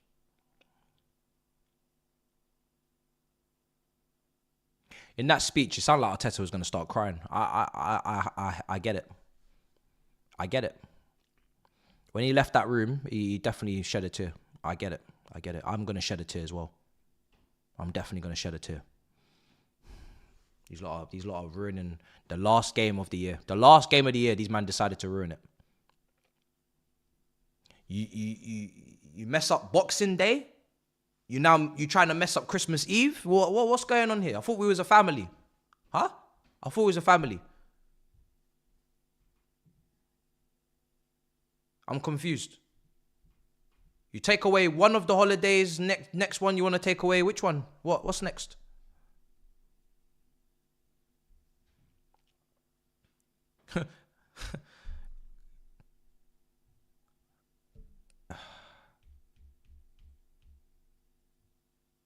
Liam Delap is tearing us up. He's tearing us up.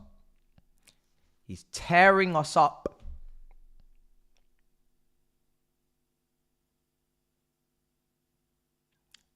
One point out of Ipswich, Everton and Fulham is nasty work.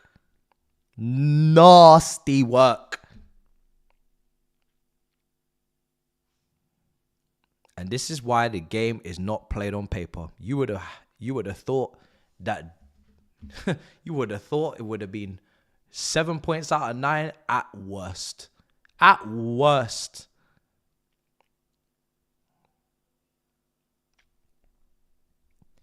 Well,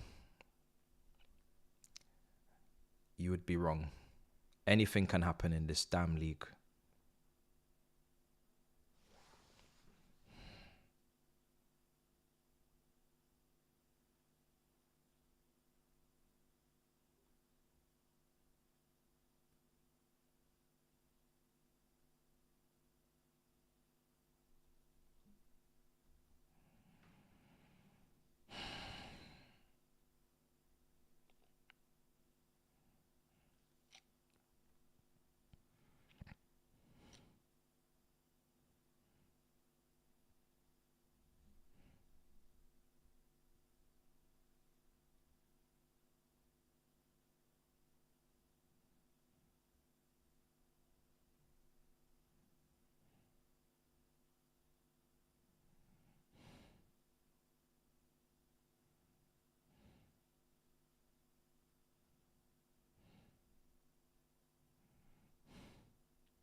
Now I'm hearing my neighbours are next door burning fire near our fan extractor.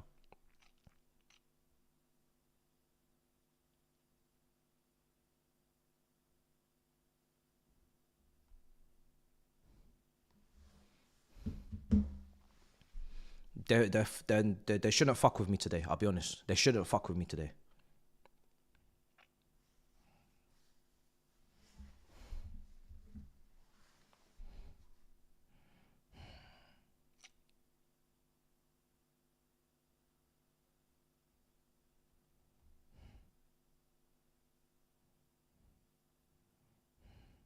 Usually I used to take you guys to the shop. I might be taking you to a cussing with the neighbours. I'll be real. I might be taking you to a cussing in a minute.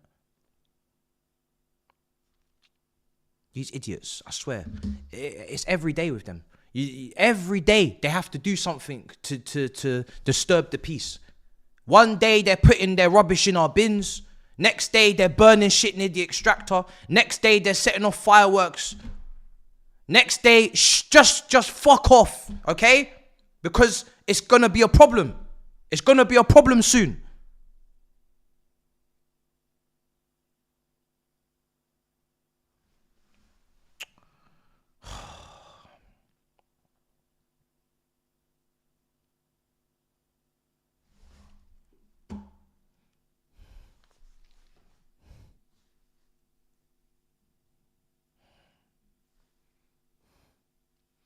Whoever decided to sign Disassi deserves to go to prison.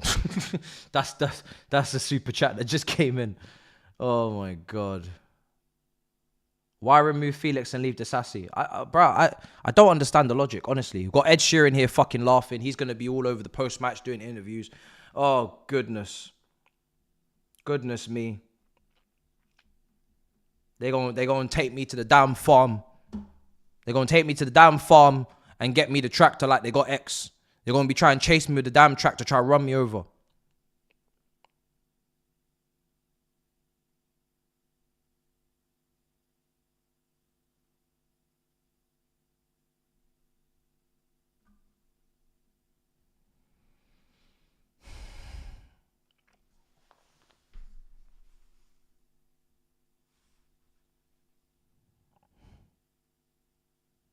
Let this be the last time I see Nkuku up front.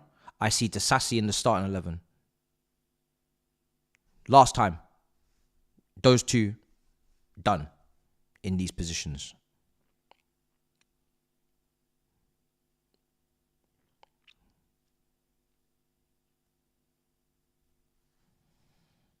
The rest of it, obviously there's other stuff going on, but they'll obviously have to play again at some point, unfortunately. But yeah, those two are like non-negotiables now. Like, I'm tired of even having to say it.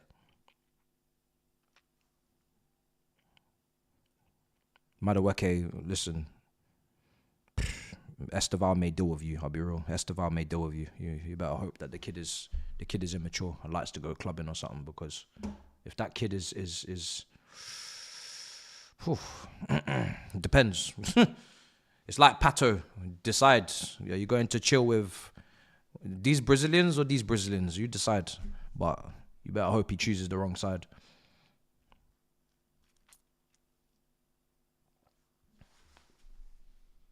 Corner's coming in. Headed away. Corner again. Ugh.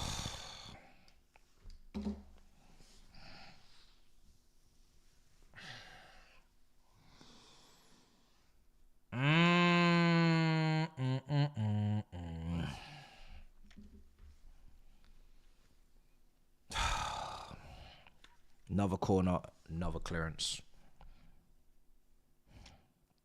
These deliveries are arse. The only thing Disassi's good for is heading from corners and can't even get the ball into him.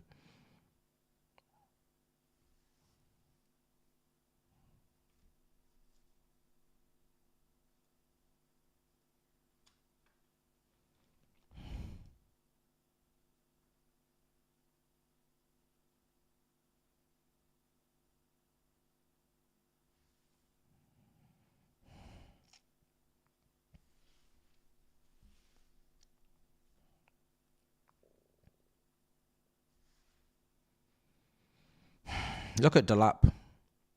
He's a one-man wrecking machine. One-man wrecking machine. 5-star audition today against the mighty Chelsea. 5-star audition. One-man wrecking machine. On his own. 3-4 defenders round him. Carrying the ball. Carry. Testing the keeper. Time and time again. Man City. Another one they probably should not have let go. Second choice to Haaland. Easy. Like, this is crazy.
This manager needs to get his shit together.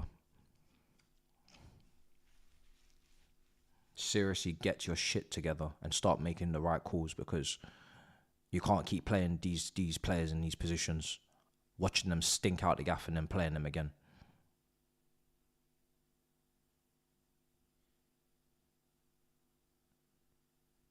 I don't know how we went from Gusto to Disassi. Logically, how? We saw one brother struggling defending out wide. We said, you know what?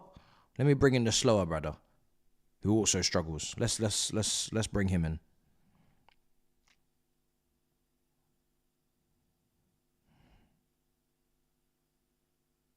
Is he onside before I get excited? No, he's missed it anyway. It doesn't matter. He's offside. I think he was offside anyway, Jackson, but he's put it wide.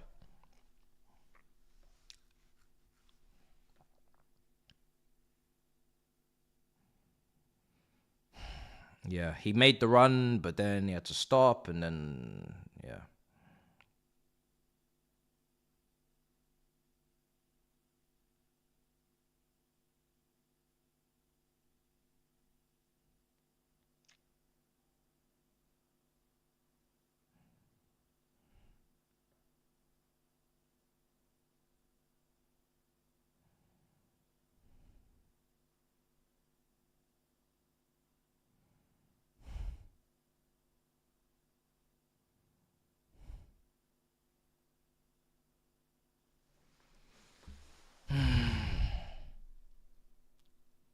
There's nothing to say.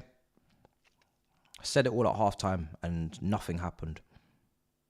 And exactly who was culpable. And in Cuckoo, bruh. And he's taken off Madueke and Disassi at last. Neto's come on, Gusto's come on.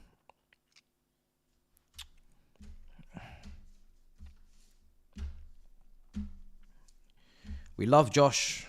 We love Josh so much. We love Josh.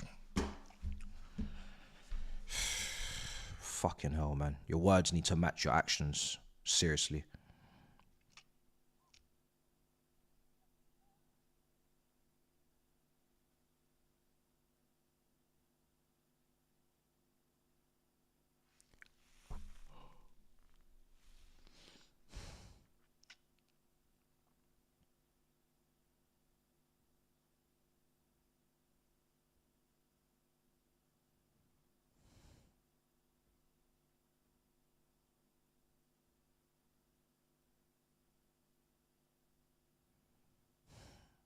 It's a good pass.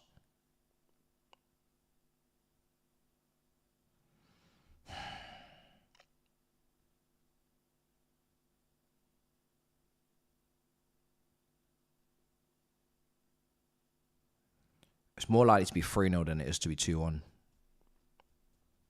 until Liam Delap comes off this pitch.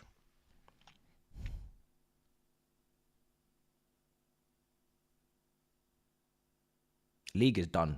League is done. Liverpool are champions. League is absolutely finished. I'll tell you that now. League is finished. Arsenal are not going to win the league with Saka injured, so they need to stop even thinking about the league. League is done. As soon as I saw Saka got injured, he's out for 2-3 months. Finished. Finished. There's not a hope in hell they are going on a winning run without Saka. Doesn't exist. Does not exist.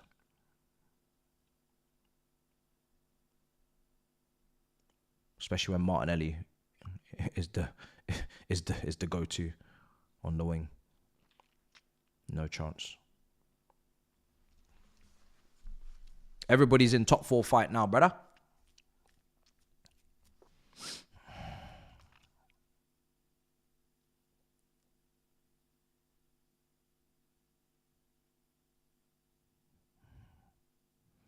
Yeah.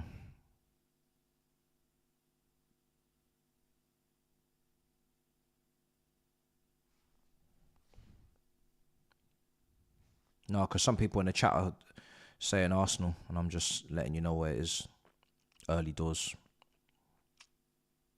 Before you get your hopes up. I know you guys are big optimists. Don't waste your breath.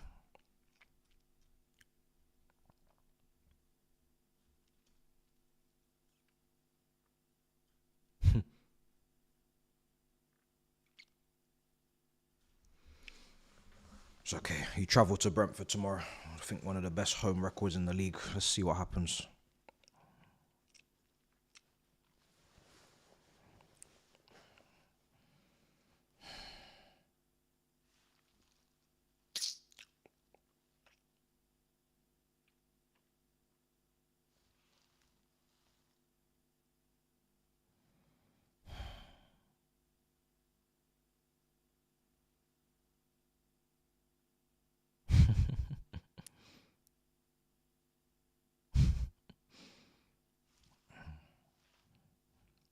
I've accepted my loss now, so now I'm lashing out at the rest of you. I've moved on.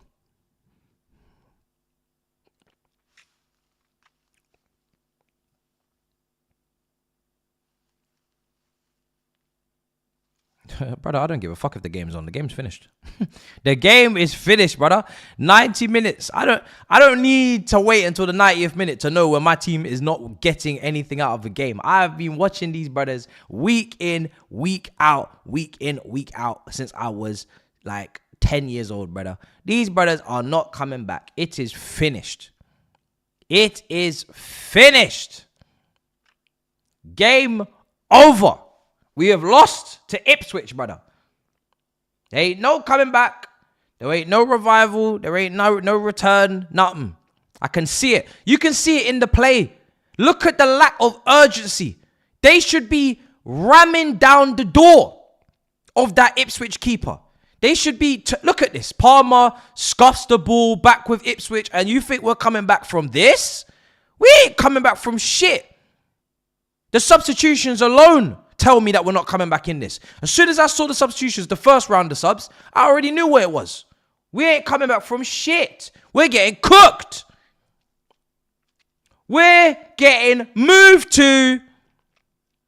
Is Delap still on this pitch?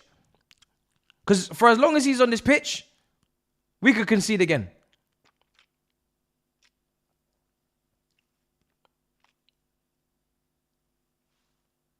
He's still on the pitch, so there's still a problem. He needs to come off. He needs to be off.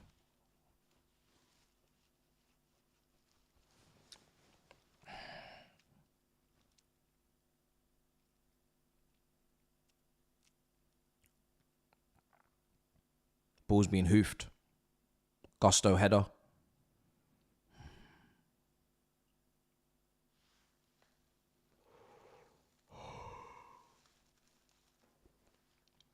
This is a Wild West.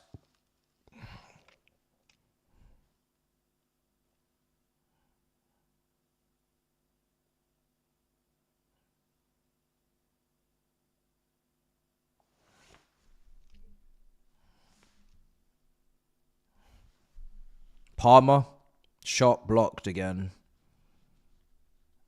Oh.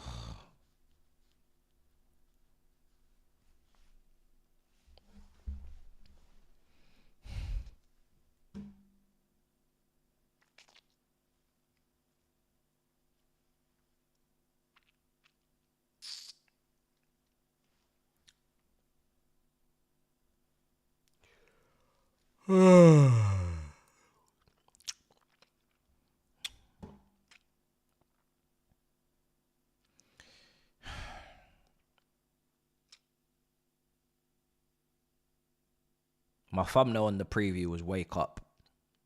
I had a picture of Maresca sleeping on the bench. I said wake up. Brother's still sleeping. Brother hasn't woken up. So the next thumbnail, I'm going to do it again. I'm going to keep doing it until he snaps out of it, because that's all I have to say.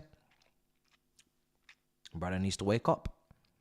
You've seen more than enough evidence of Disasi at wide centre back to know to stop wasting your time with that one. You do it anyway. You've seen more than enough evidence of Nkuku up front to know to stop wasting your time doing that. You do it anyway. So at this point, it's self-sabotage, because these are known things. It's not complicated. You don't have the excuse of Josh not signing the deal, Achimpong not signing the contract, can't play him. Sign the deal. Sign the deal. You love Josh, play him then. You love Gu, you want him to stay, develop, play him then. Play him then. The fuck you waiting for?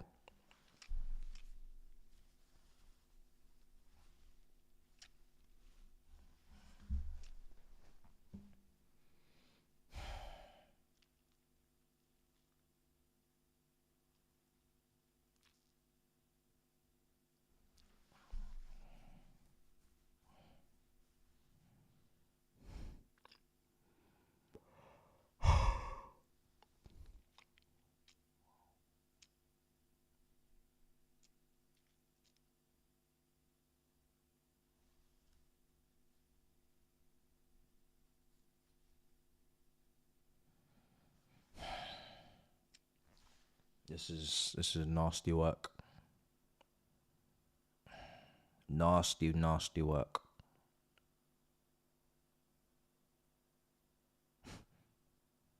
Yeah, Gusto's come on to struggle and to fight. Oh, yay. Gusto's come on to fight now. Yep, you go get yourself suspended for the next game. That'll be very helpful.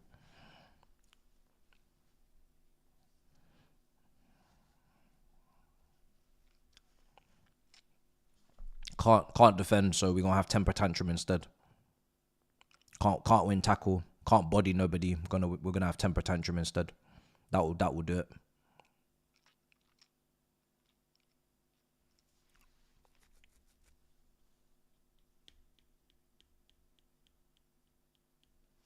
Yeah, but league table can change fast, bro. Liverpool always had a game in hand. That's why I was like, nah, calma. Game in hand.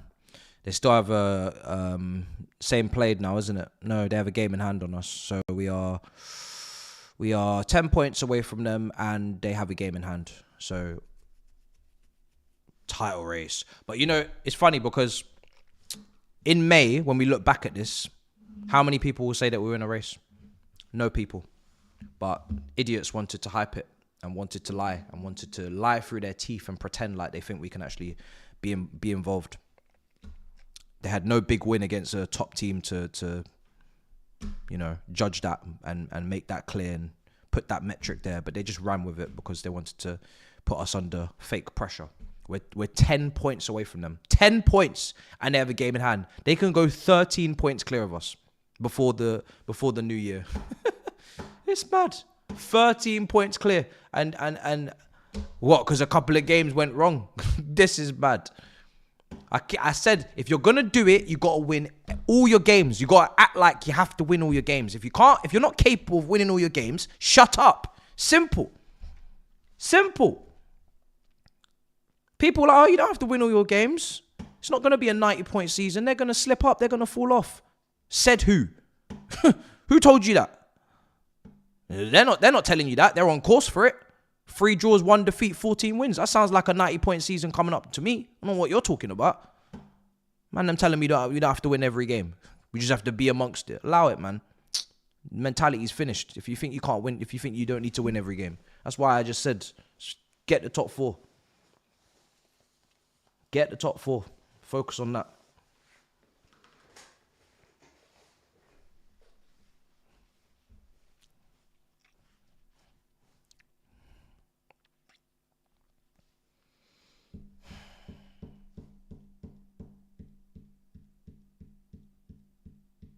Two-minute stoppage.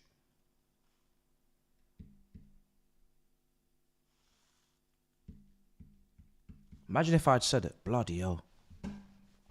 Thank God. Be getting fucking double cooked. Now it's just a singular cooking. You have to say it. It's December. Blood clot.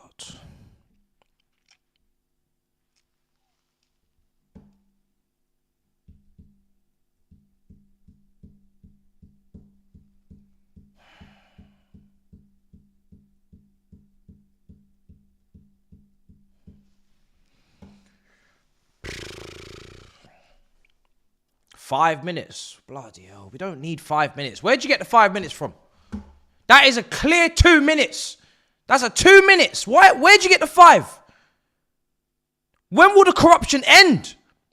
Where are you getting 5 minutes? We only need 2 minutes. Where are you getting 5 from? 5 minutes is outrageous. 5 minutes is outrageous. Where are you getting 5 minutes from? Seriously. 5 minutes. From what? Nothing's happened. 5 minutes to keep losing duels in the midfield. Lord heavens. 5 minutes.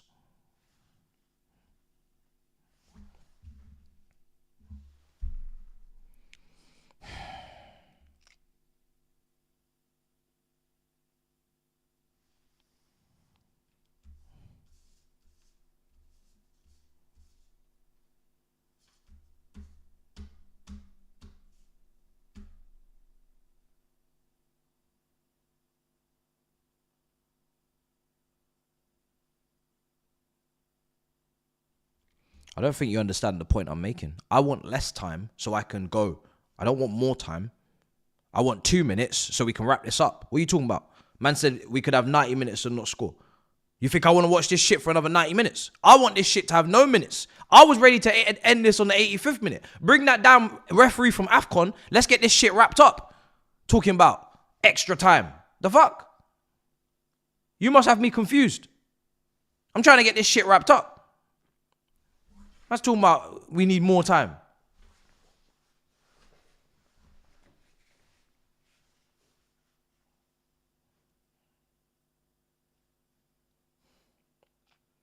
There's no big 6 today. Stop asking. There's no big 6. There's no big 6. There's no big 6. There's no big 6. No big 6. There's no big 6. You can ask as much as you like. You can crave it. You can fucking starve for it. It's not happening. I am going to me bed. I am going to me bed, mate, after my review. I ain't talking to no fucking 12th, 14th, and 8th place chatterboxes on screen. I ain't chatting to nobody. I ain't chatting to no mid-table mafia after this defeat. I'm going to bed, yeah? So just know that. Know that I'm not chatting to nobody that's lost today. Know that I'm not chatting to nobody that was still dicing up with Leicester and still in shit position. I'm not chatting to nobody. Nobody. Big 6. Half the big 6 can't even win. Talking about big 6. The fuck? You think they can hold me accountable? I was telling them that we ain't in it. If anything, they need to apologize to me. Talking about title race. They can fucking apologize to me. Fuck. Oh, you have to believe. I believed against Aston Villa when we were 2-0 down. Yeah, because you'd already racked up 95 points by that point. Fuck me. Talking about believe my bollocks. Apologize to me. Waffling in my eardrum last few weeks.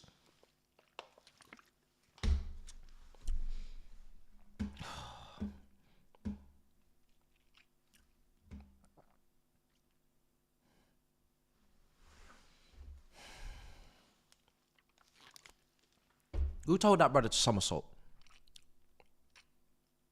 Who told that brother to score against us and somersault?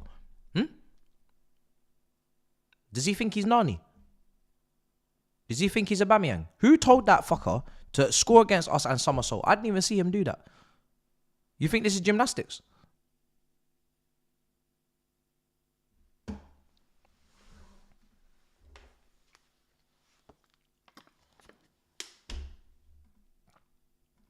Just come back from Ireland in the countryside, I'm getting done up by a tractor in London. How does that make any sense?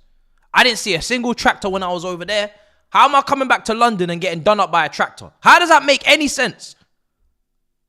I was surrounded by farms last week. I didn't see no tractors. I come back to London, I'm getting done up by a tractor. How does that make any fucking sense? How? I should have stayed on the piss. I didn't need to come back here and watch this shit.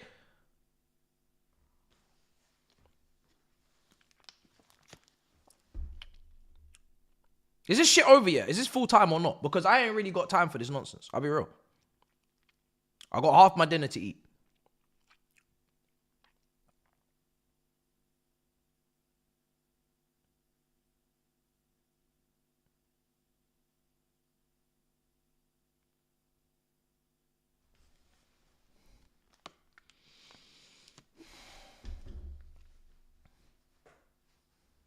Referee's adding on more than 5 minutes. Now, 5.5 minutes. Man's going to take it to 6. He just likes watching us in pain. He just likes watching us in pain. Referee just wants to watch more. Man said I can't get enough of this shit. I'm going to add on 10 minutes.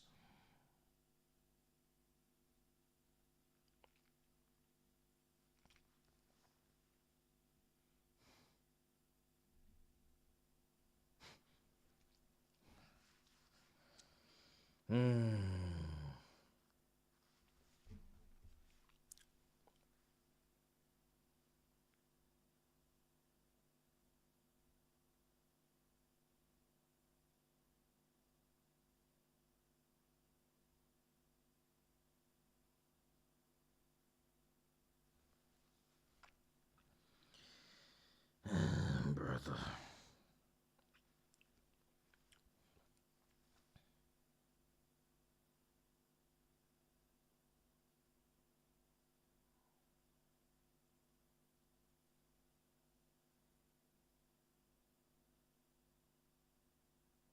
It's full time.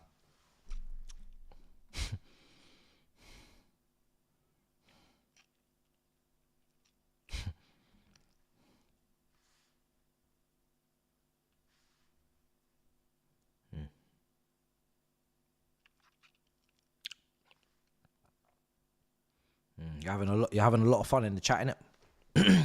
You're having a lot of fun.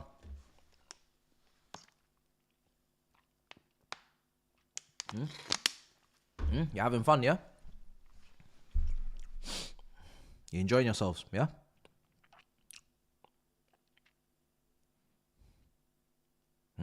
Yeah, you're enjoying yourselves, yeah? You're having fun, yeah? You having fun?